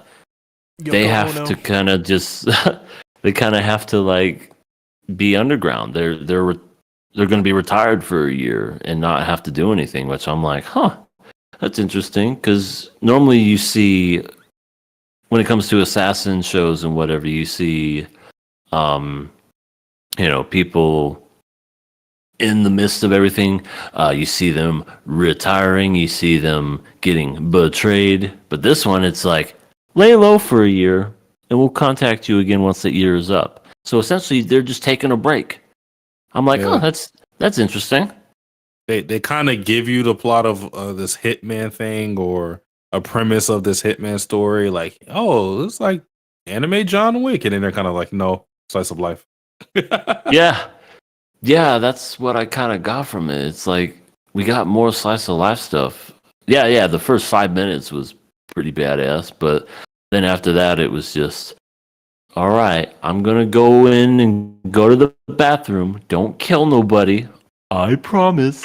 And then all of a sudden, I just love the internal dialogue with Akira too. He's just kind of like standing there watching these guys like, no, that car is too not good enough. Oh, that car is a junker. oh, let's get this car. It's got $50 million in it. Nah, they're a bunch of amateurs. And then they just see him, and then that's when it was just like, what are you looking at, old man? And he literally just breaks his fingers, chops him kicks him in the throat, and then, Akira, what the fuck? I was in there for like 2 seconds. I don't know how you guys feel about it, but I enjoy Yoko's voice actress. Yeah, she's I forget her name, but she's in everything. People not like her voice? No. I just feel like well, you haven't seen too much of her character yet, but I think it really fits her character really, really well. Yeah, it's perfect. Yeah. It's just like how she just goes out there, just screams her head off. It's so funny to me because they haven't shown her do anything, but she has assassin skills too. Really?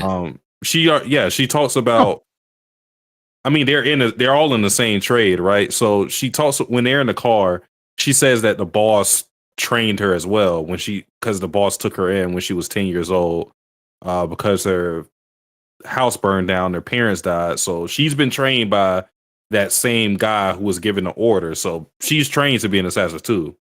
Okay. For some reason, I thought she was just like a getaway driver or something. No, she's an assassin too. But her role is to be the assistant of Akira. So you didn't really see anything from her. But yeah, I just found out just like didn't I just tell you not to kill him? He's like, well, shit. My bad. Yeah. It's like, it's in my nature. I'm sorry. That was funny, but also the other thing that I really thought was funny too was the Akira flipping the switch when it comes to his dialect and everything. Oh. He just hits his forehead repeatedly. And he makes a stupid face. Right, or makes a goofy face. He makes a lot of goofy faces in this show, I've noticed.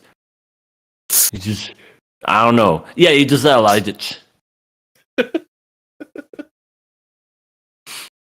But that's who he is. He's a badass. And all badasses in anime, especially in anime, they gotta go.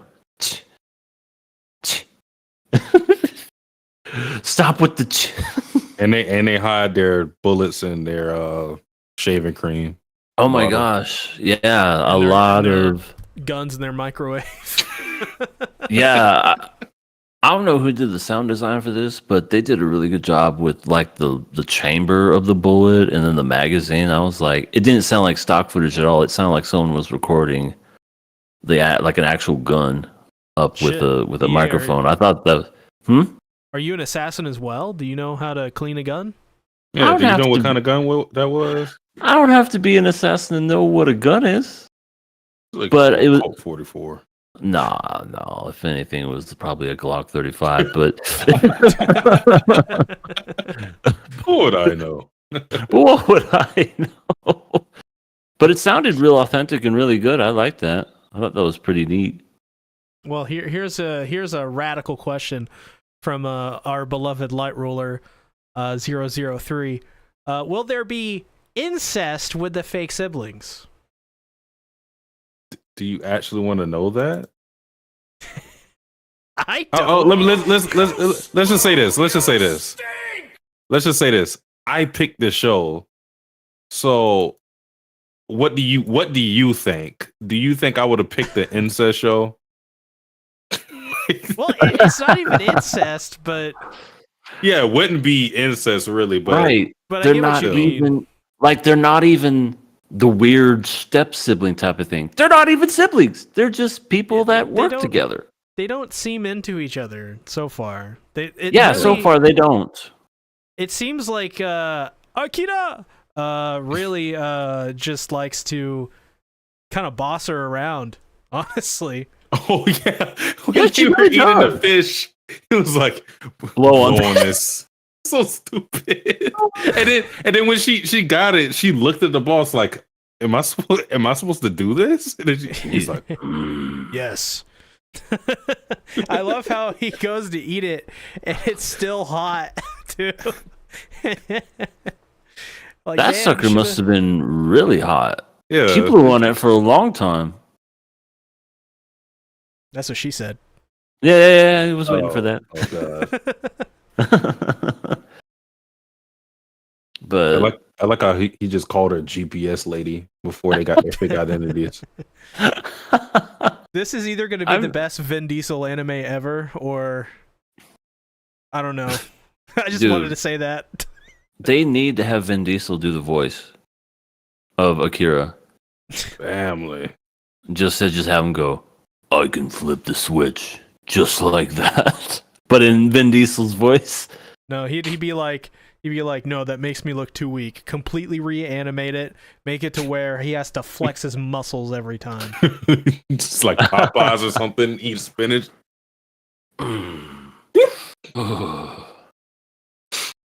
Also, he can't ever look weak.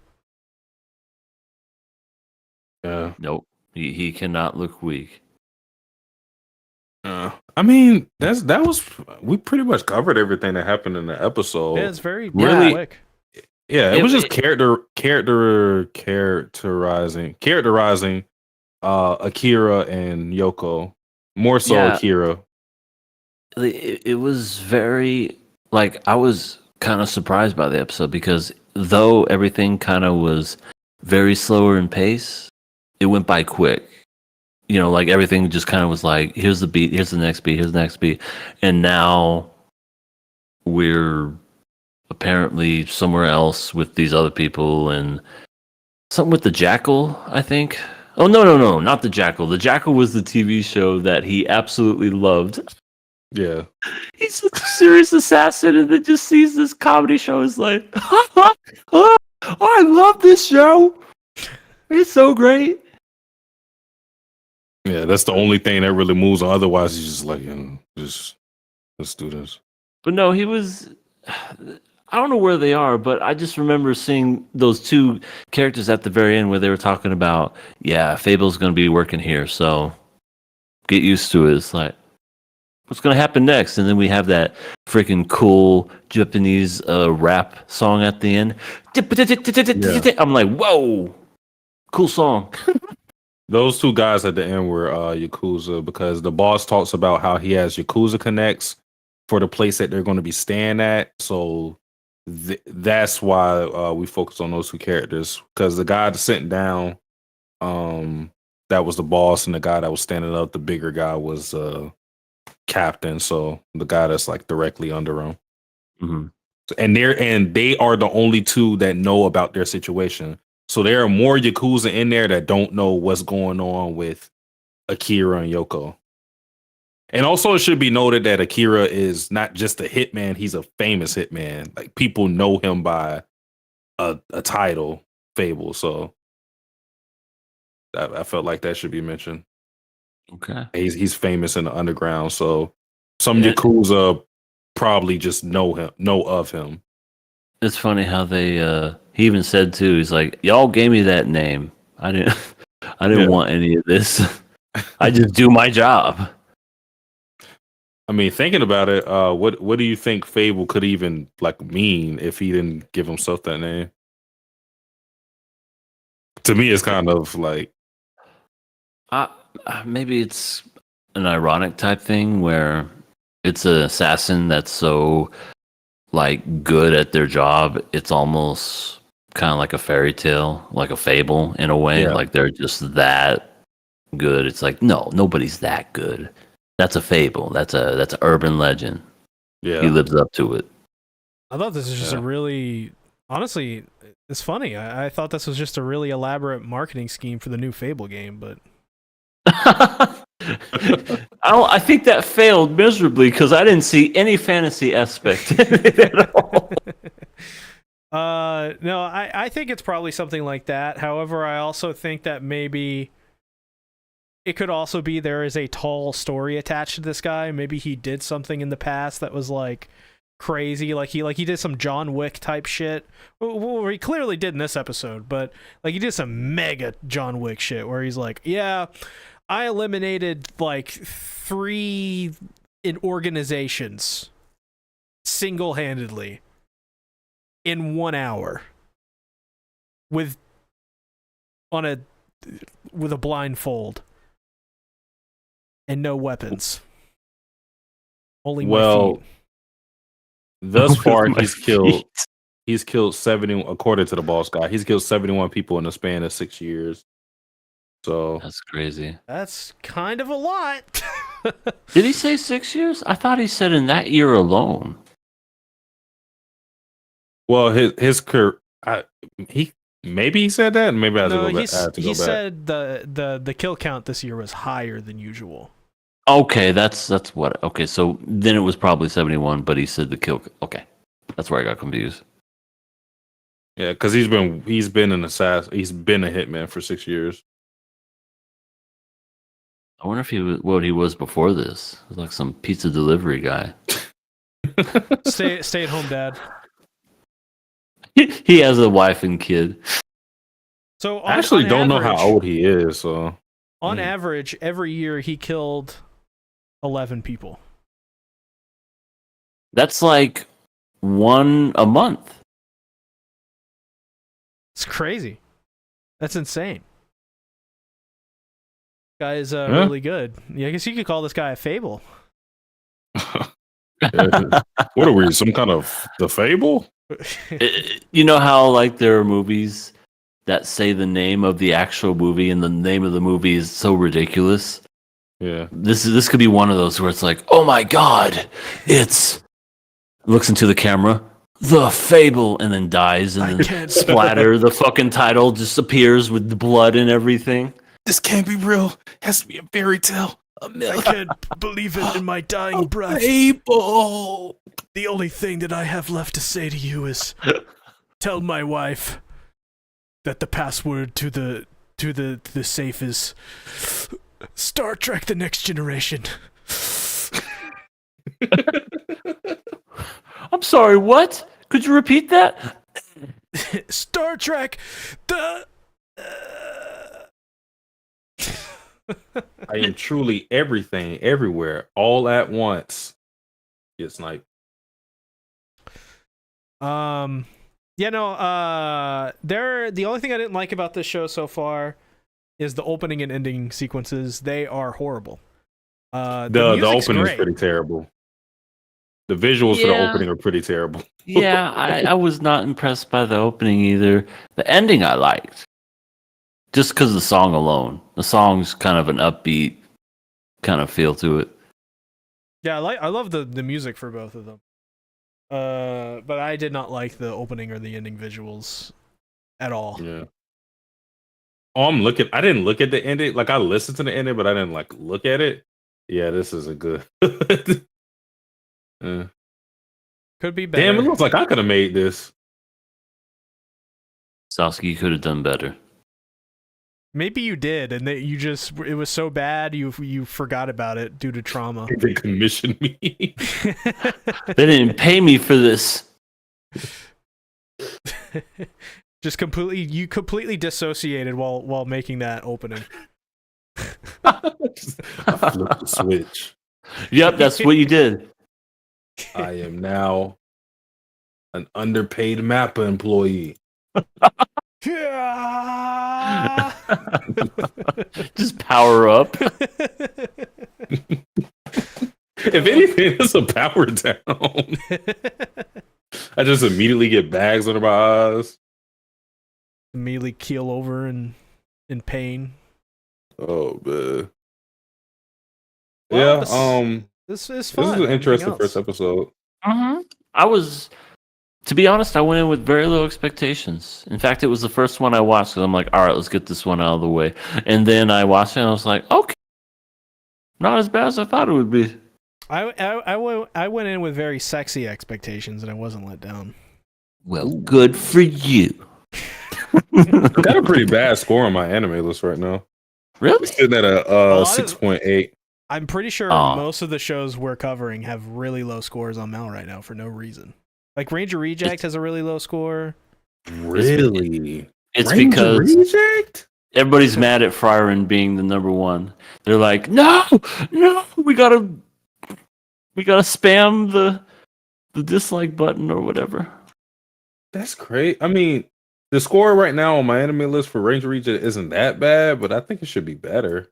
I think a 7.4 is 7.4, really?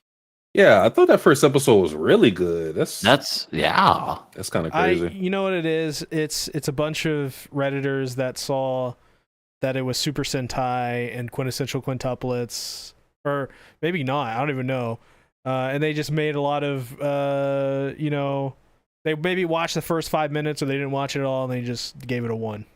But see, everyone loves Power Rangers. Yeah, I don't know. The internet hates a lot of things that are good, so Yeah, I noticed that. Oh well. Oh, I can't wait till they get to their first arc of the series. It's going to be good. This show is going to be really good. yeah, I'm looking forward to it. I really appreciate that you picked this one. Oh, I was talking about Ranger Reject. No, I was still in that mode. Oops, whoops. But the Fable's good too. Okay. All right. I'm gonna cry now. Wah. Ba with a ba da bang a dang dicky dicky.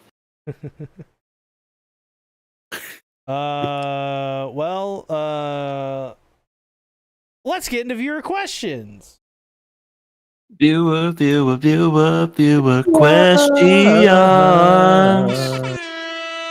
Your questions. All right. Right. Oh, all right. First question we got: in honor of Rent a Girlfriend selling 13 million manga copies, which anime girl would you rent to have a date with?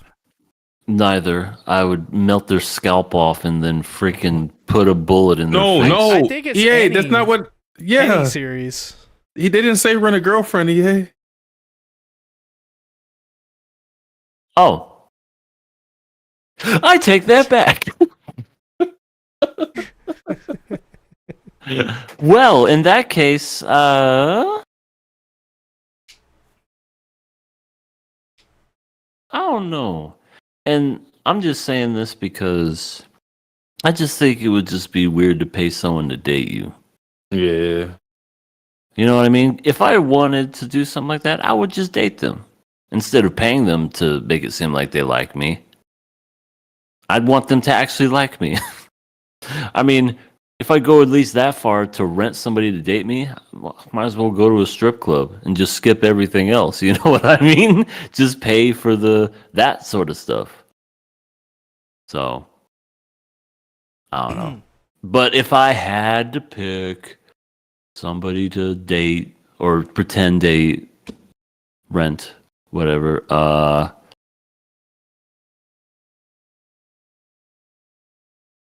let's go with Sasuke the Savage. Me? You're an anime girl? Wow. Okay. I'm an anime girl. That was a curveball. You didn't expect that. I didn't. I'm gonna go with I think that after all she's been through, I think she deserves not only some extra money, but as well just a good time. And that is Deku's mom. Okay. I'm going to provide a service to her and treat her well on a nice night out on the town. Yep. For her to relax and not have to worry about her son potentially dying. Oh, I see you. That is very nice of you. Yeah, I don't care what they say about you. See, you're a guy. Thanks. I really appreciate that really basic surface level observation.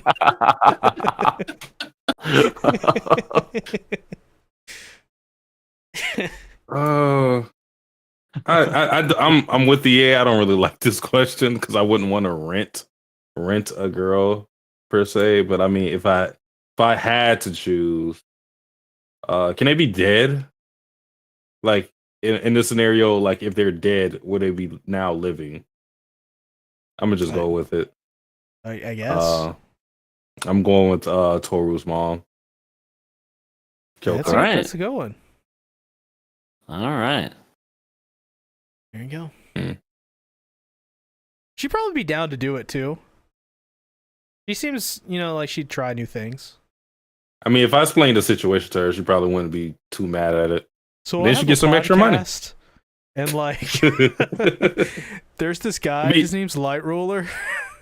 It's Toru's mom, so I mean, she's like the sweetest individual ever. So, Well, next question: would you put orcs in the same family tree as an ugly bastard? No. what? Not even not at all. No. Orcs are My tainted character elves. my character in Baldur's Gate 3 is a half orc named Gorak. He's a handsome motherfucker. I would not put him in there with ugly bastards. Hell no. I still got to do my roided up orc playthrough for Baldur's Gate. I can't wait. But yeah, no, orcs are like literally just, aren't they like mutated elves in Lord of the Rings? That's Urusei. Those are things that are created from like orcs and like mud and stuff. They're supposed to be like stronger and badder than orcs. But I think orcs are their own thing. But they're definitely not ugly bastards. No. Definitely not. Not at all. I think orcs have such a history outside of anime that you really can't do it. Food? No, not friend.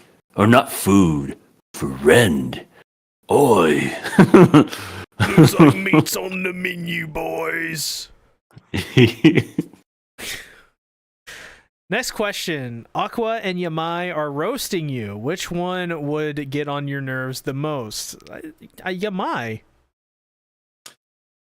Yamai wouldn't get on my nerves because she's irrelevant to me. Her existence is just null and void. So when it comes to Aqua, it would be the laugh. Yeah, I was gonna say. I feel like Aqua could annoy you way faster. That voice,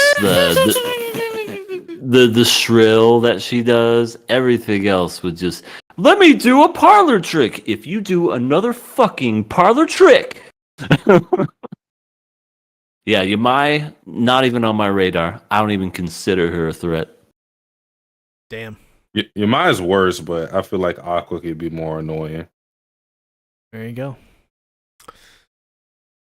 Next question. Who wins this 1v1? Tanjiro, aka Tangerine, or Suzuya from Tokyo Ghoul?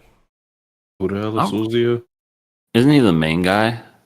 Is it? No. His name is Kaneki. Shows you what I know.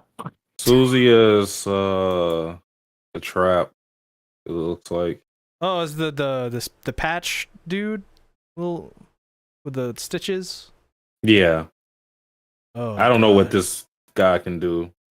Oh. Yeah, me neither. So in that case, I'll go with Tangerine. I feel like Tanjiro's not that strong. I mean, his abilities. He got the breathing attacks. I think he could do it. I think it'd be I think it'd be like one of his tougher battles. Not his hardest.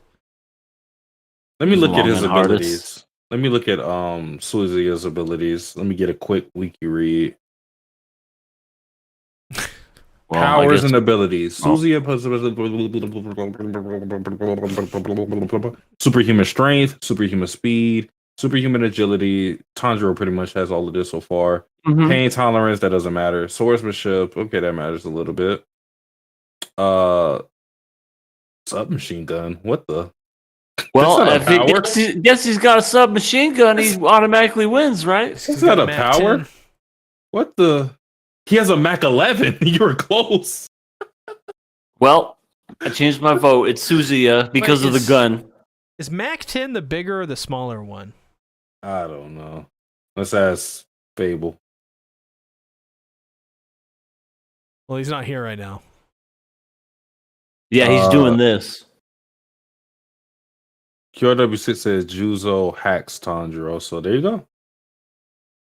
Yeah, I'm not really familiar with that character strength, so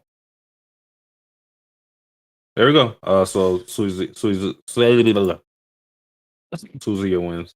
This next one is really, honestly, quite the eclectic grouping of characters. But this question is interesting. It's who's the cutest character who starts with a P?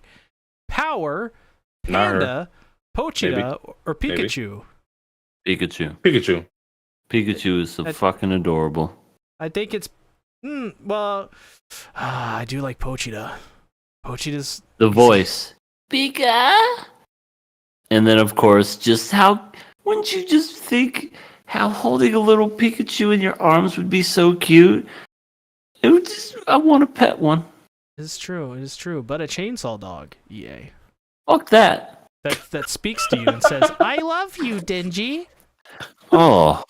Look, no. And give me if you get Pikachu. Up, you get his heart, and you get to turn into Chainsaw Man, and then Makima. I think I don't like where this is going. I think I like Pikachu you to look more. Up. I was going to say I need you to look up Q to the definition because I think you're describing everything but it.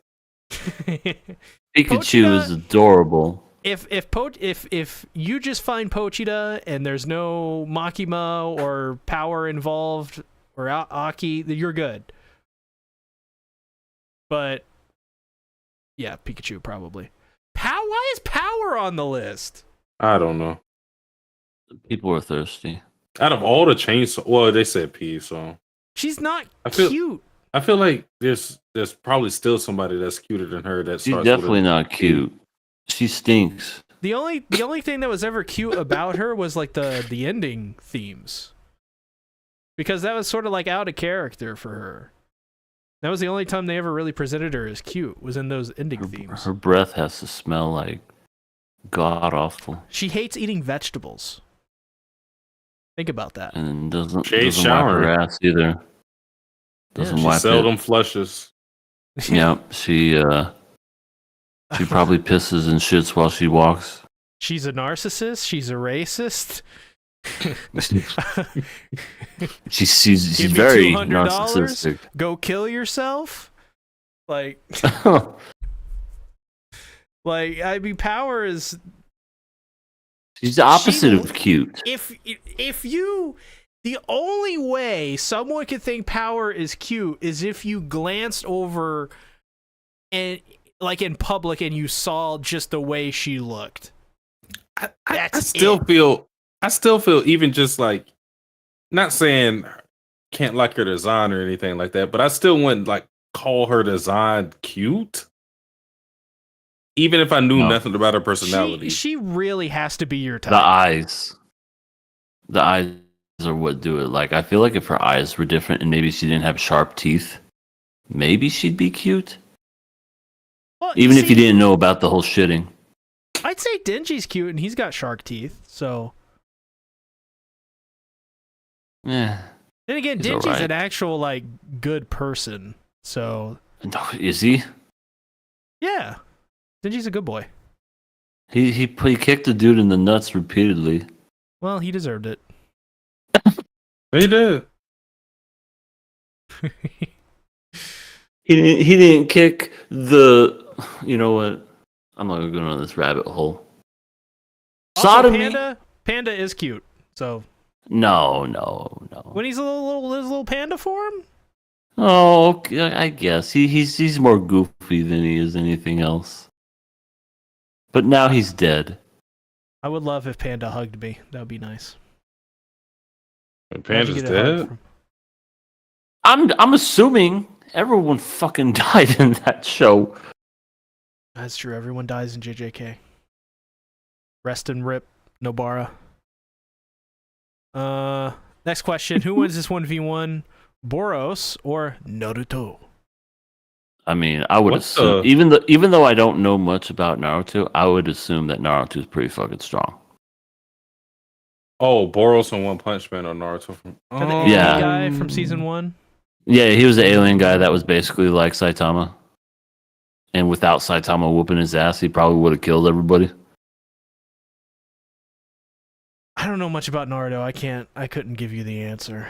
I need to rewatch Naruto one day just to do it. He just looks right at Barros and goes, "Yeah, believe it," and Barros just gets flown backwards.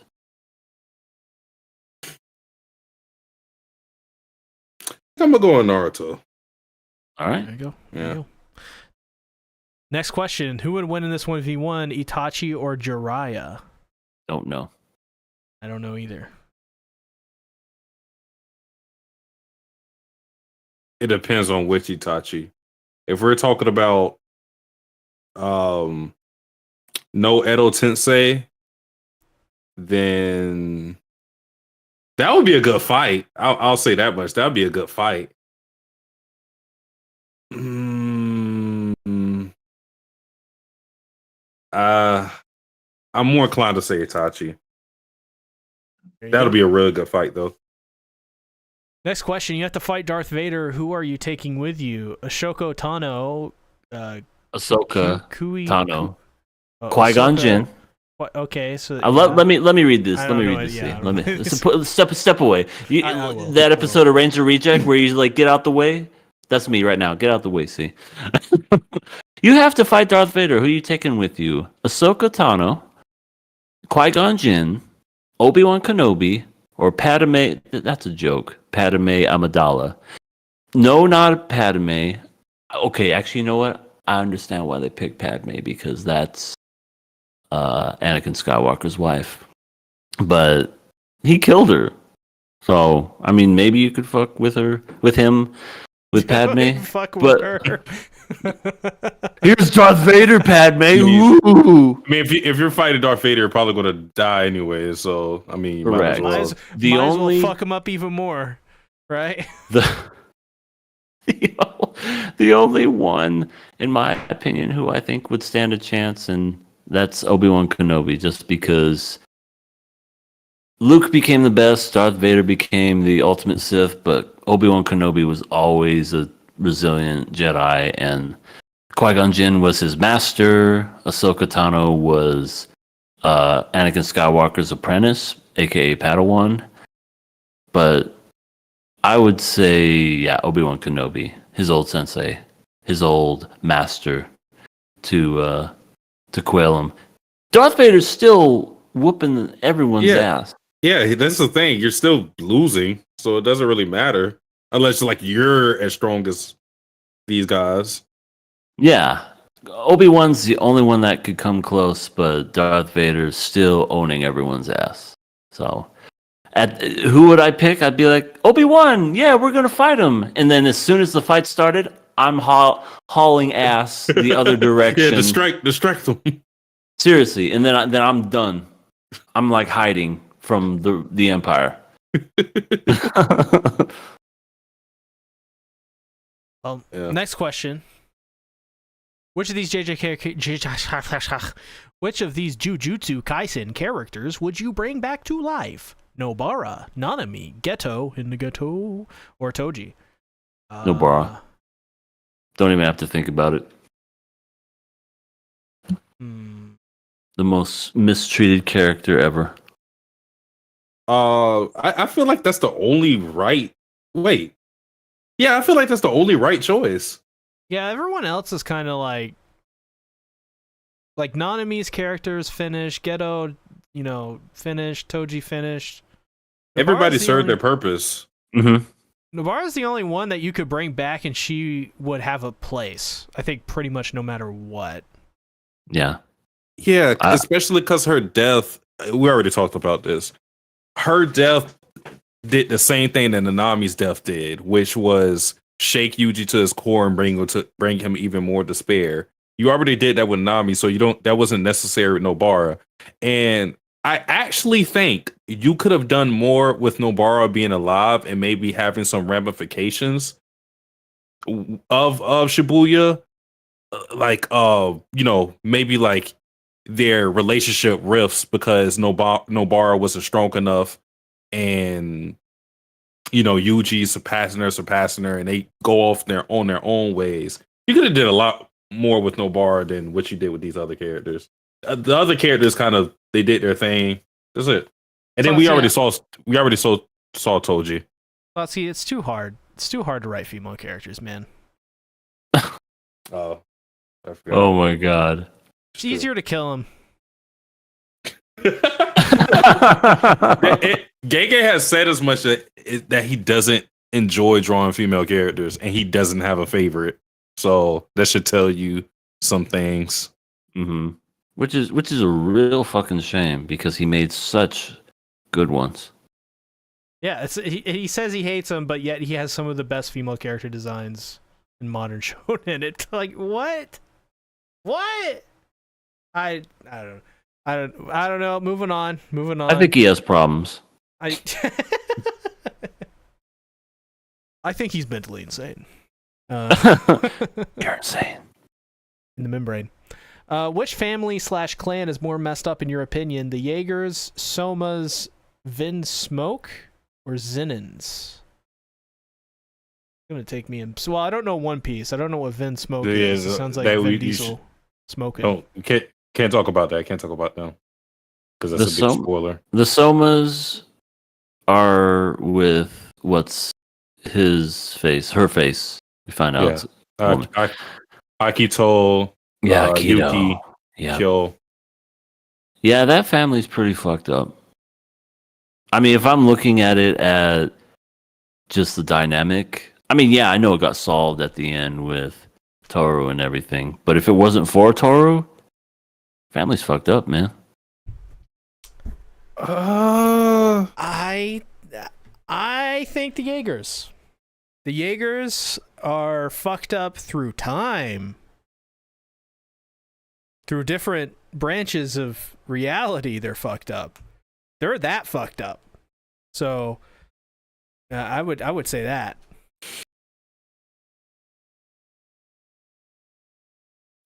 I'll probably go with this. Yeah, I'll probably have to go with EA and go with this. Well, I'm excluding One Piece because I don't want to like talk about any spoilers. So I'm excluding that. I'll probably go with the Somas too because they're cursed. It's hard for them to find love because when they get hugged by the opposite gender, they turn into literal animals. So that's a huge problem in of itself. And then Akito being in the center, they all listen to her as a god. So we've seen stuff where Kisa, little girl, gets bullied and hurt. One girl gets thrown out of a window because she's just jealous. And Sheesh. I remember that. Yeah. I mean, it's a lot of bad stuff that happened with them. God, I hate Akito. Jaegers, most of them being bad comes from Grisha, early days, and Zeke. But I mean, Carla was all right.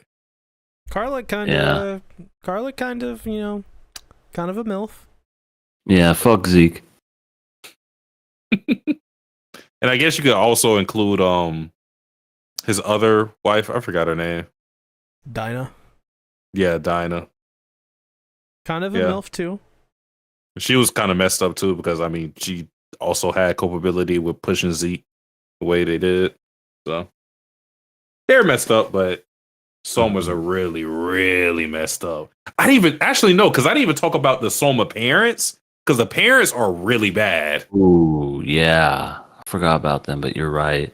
Fucking what's his name with the orange hair? Kyo. Kyo. His dad, I hate. Yeah. Oh, what a piece of shit. Yuki's mom was terrible. Same with Ayame. Yeah.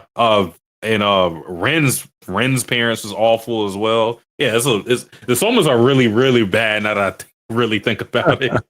Very good point. That's a very good point. Next question.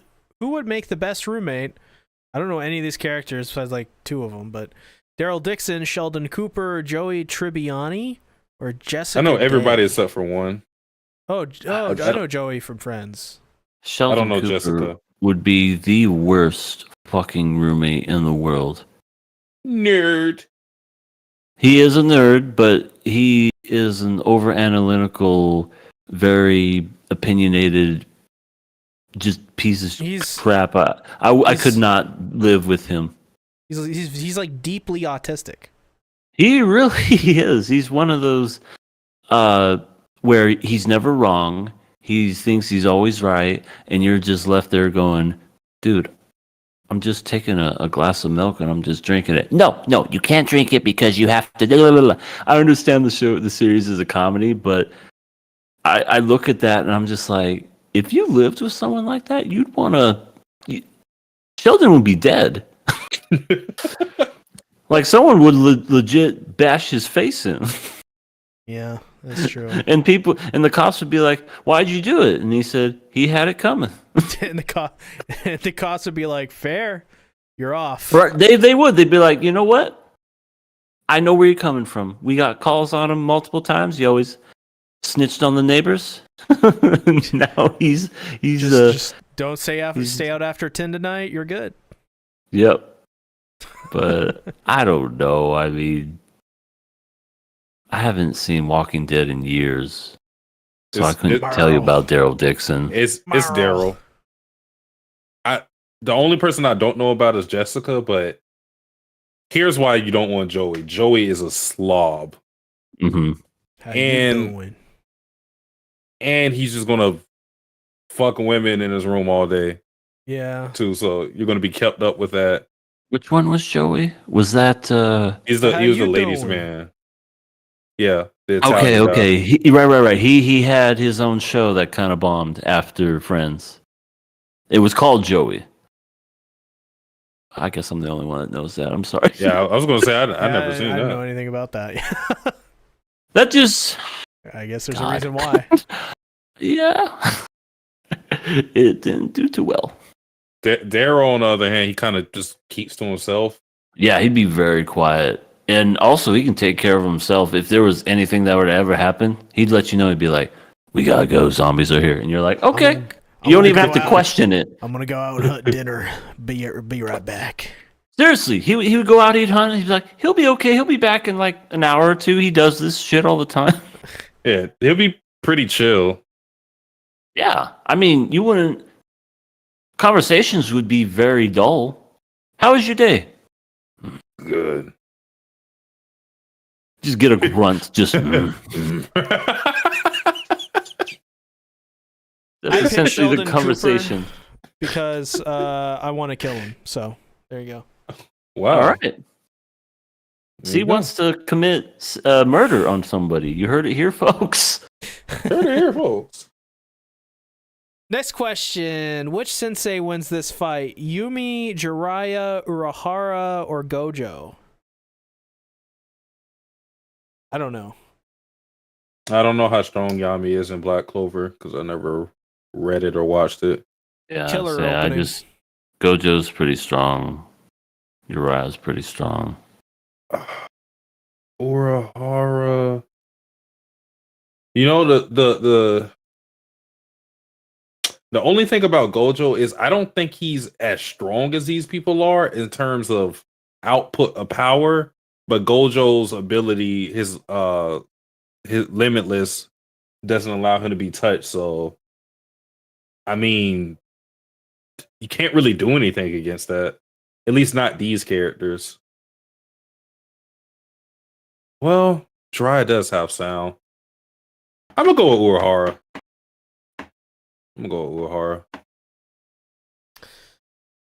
Urahara, best girl. Next question. Jogo from JJK is running the gauntlet. Where is he stopping? Roy Mustang, Endeavor, Ace, Shinra, and Iskandor? Iskandor? Iskandor.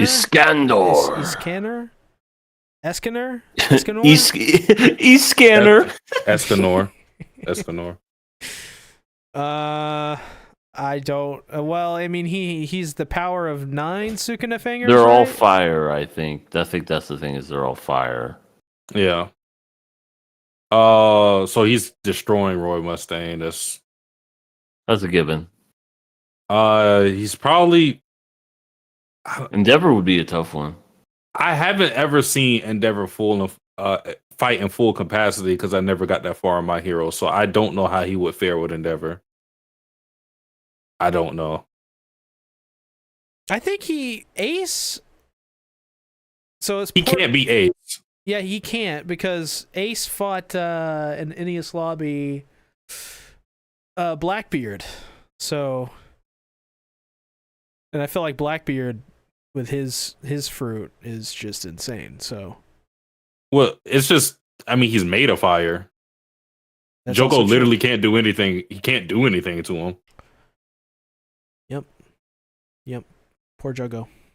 He dead. Yeah. He So did. maybe he may surpass Endeavor, but that's it. All right, next question. Who is best? Lena, Miku, Kurumi, or Kaguya? Well, we already know what one person is going to pick. Yeah, we already know that one. Well, I think this is an easy one.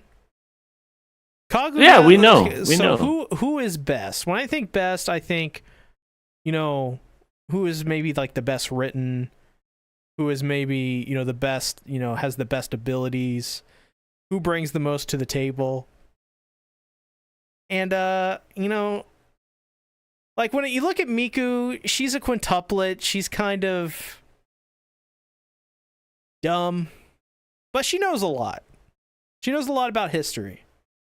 And if we're using process of elimination, she's probably one of the first ones to go.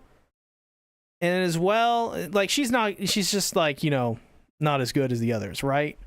Kurumi from Data Live.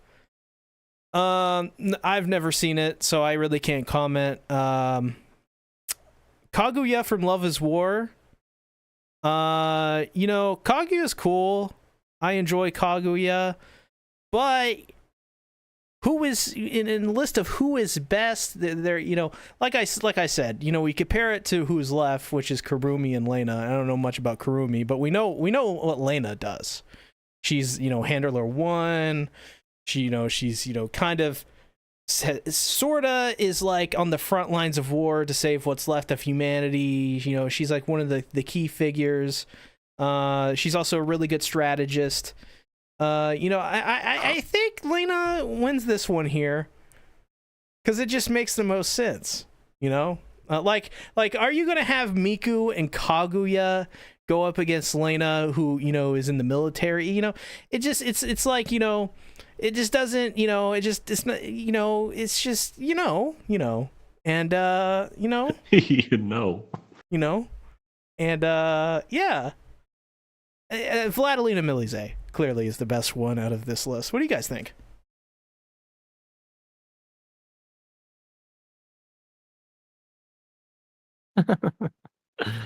Miku's pretty cool.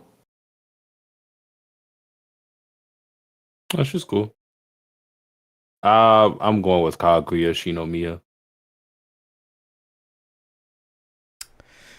Well, you guys are wrong. Next question.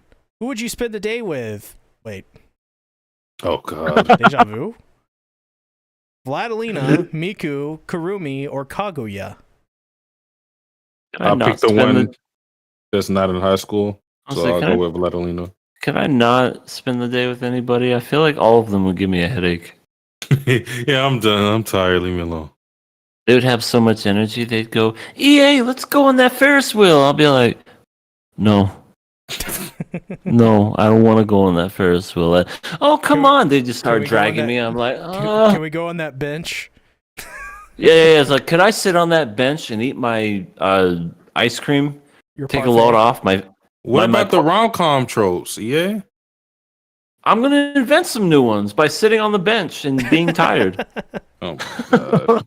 That's what makes all the ladies happy. They go, "Oh, EA, you're so cute," and I'm just over here, so good. Kind of like I'm sweaty, just like a little sweaty, like you look distraught a little bit, like maybe you had like a rough morning. I just say like halfway through the day, and I'm like, I think I'm gonna go home now. I'm kind of tired, but we just got here. I'm like, you just go ahead. You have fun without me. Here's some money. just leave them disappointed, but then they'll love me because it's a rom-com. Well, I think this one is also really simple. Miku Quintuplet, right? Kind of dumb. Knows a lot about history, which is cool. You know, she knows a lot. Satsuki, you want to play a game while he's doing this? Karumi, Let's do it. I've never Okay. seen Data Live. Hold on. So I don't know much about Karumi, so I really can't say. Kaguya, you know, I like Kaguya. I think Kaguya is Okay, like a really cool character. Yeah. Really like Kaguya. But when you have a list like this, you know, who you want to spend the day with, there's clearly obviously the best choice, right? And why would you not want to spend the day with Vladilena Milize, Handler 1? You'd be able to hang out with all the 86, be able to hang out with Shin, with his cat, and there's like Anju's there too, and like Got me. Wolfman or whatever his name is. And there's the dog lady who's That's who's 2 out of forever 3. single. So I think Vladilena is definitely the best choice out of these. And yeah, I think I would, you know, spend the day with Vladilena. Also, it'd be really cool, you know, just kind of like, you know, hang out. She's probably kind of tired of genocide You got me twice. and living in San Magnolia. So Oh, that's, wait, you know, that's it's a good not- day that is- away. So yeah, That was 2 out of pick 3. My pick's Vladilena. Oh, cool. Cool. Oh, good choice. Very insightful. Yeah. Next question. Last question from the docs is: are you guys going to check out A Sign of Affection later on this year?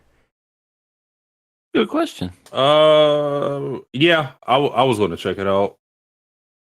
If Sasuke gives his recommendation, I'll definitely watch it.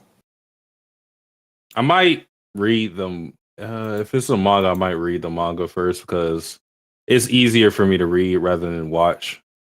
So it's a lot faster. So Wow. Okay. Apparently you can't end the Q&A because if you end it, you lose all the questions. Well, thanks YouTube. Thanks. damn. Really appreciate that really smart feature you've designed. EA, I have a question for you. If it involves Vladilena, I might seriously just jump out this window. I don't know why it would involve Vladilena. No. Where can they find you? Well, hello everyone.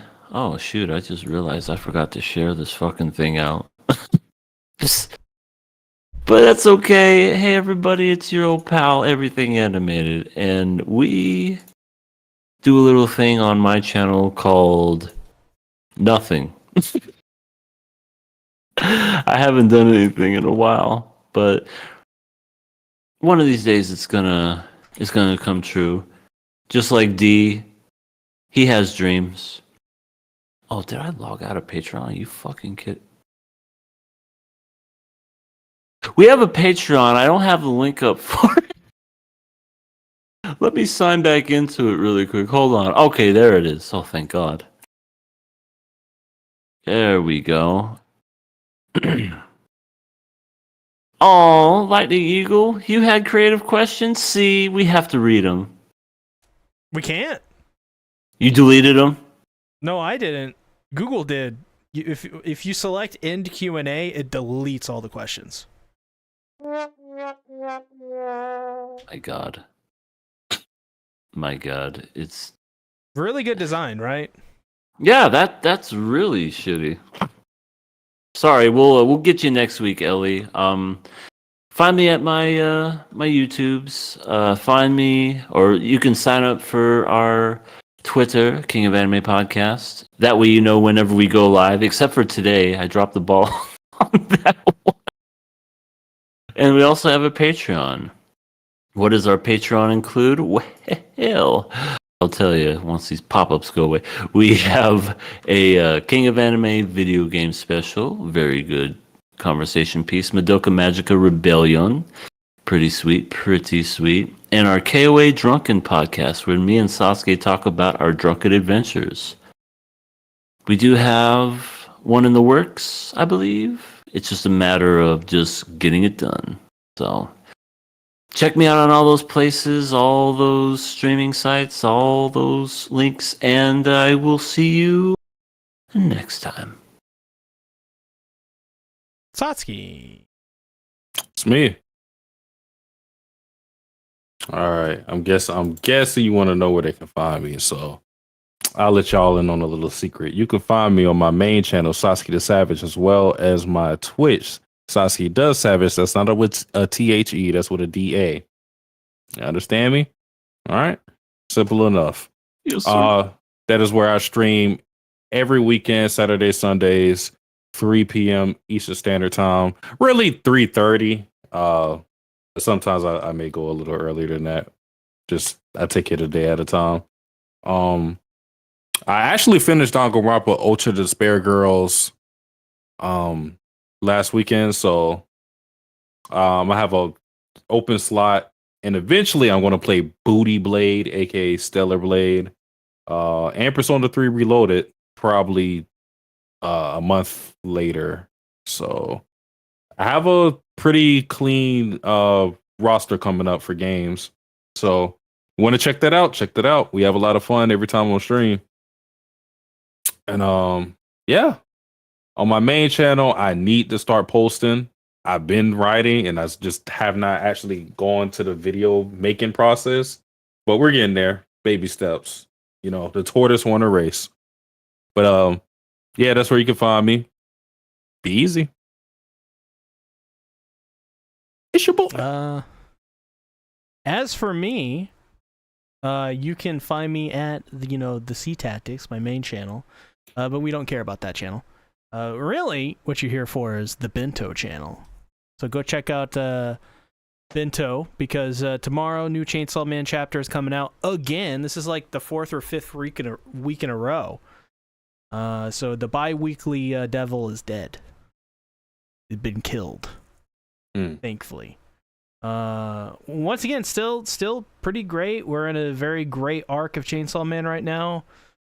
Feels like it's hitting on all cylinders again. It feels like we're getting to like kind of like how the end of part 1, where just things are just happening. So definitely go check that out if you read Chainsaw Man every week.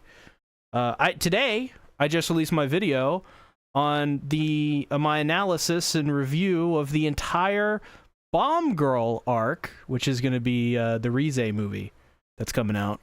So definitely go check that out if you've read that arc too. It's an hour and 6 minutes, by the way. So if you like really long videos, go check it out. So far, it's got a lot of really positive reviews and comments. People really like that video, so I'm very proud of it. Other than that, though, I mean, that's kind of it. So go follow all these guys. They're amazing, and we'll talk to you guys next week. Thanks for coming out, everyone. Bye-bye. Johnny. Later.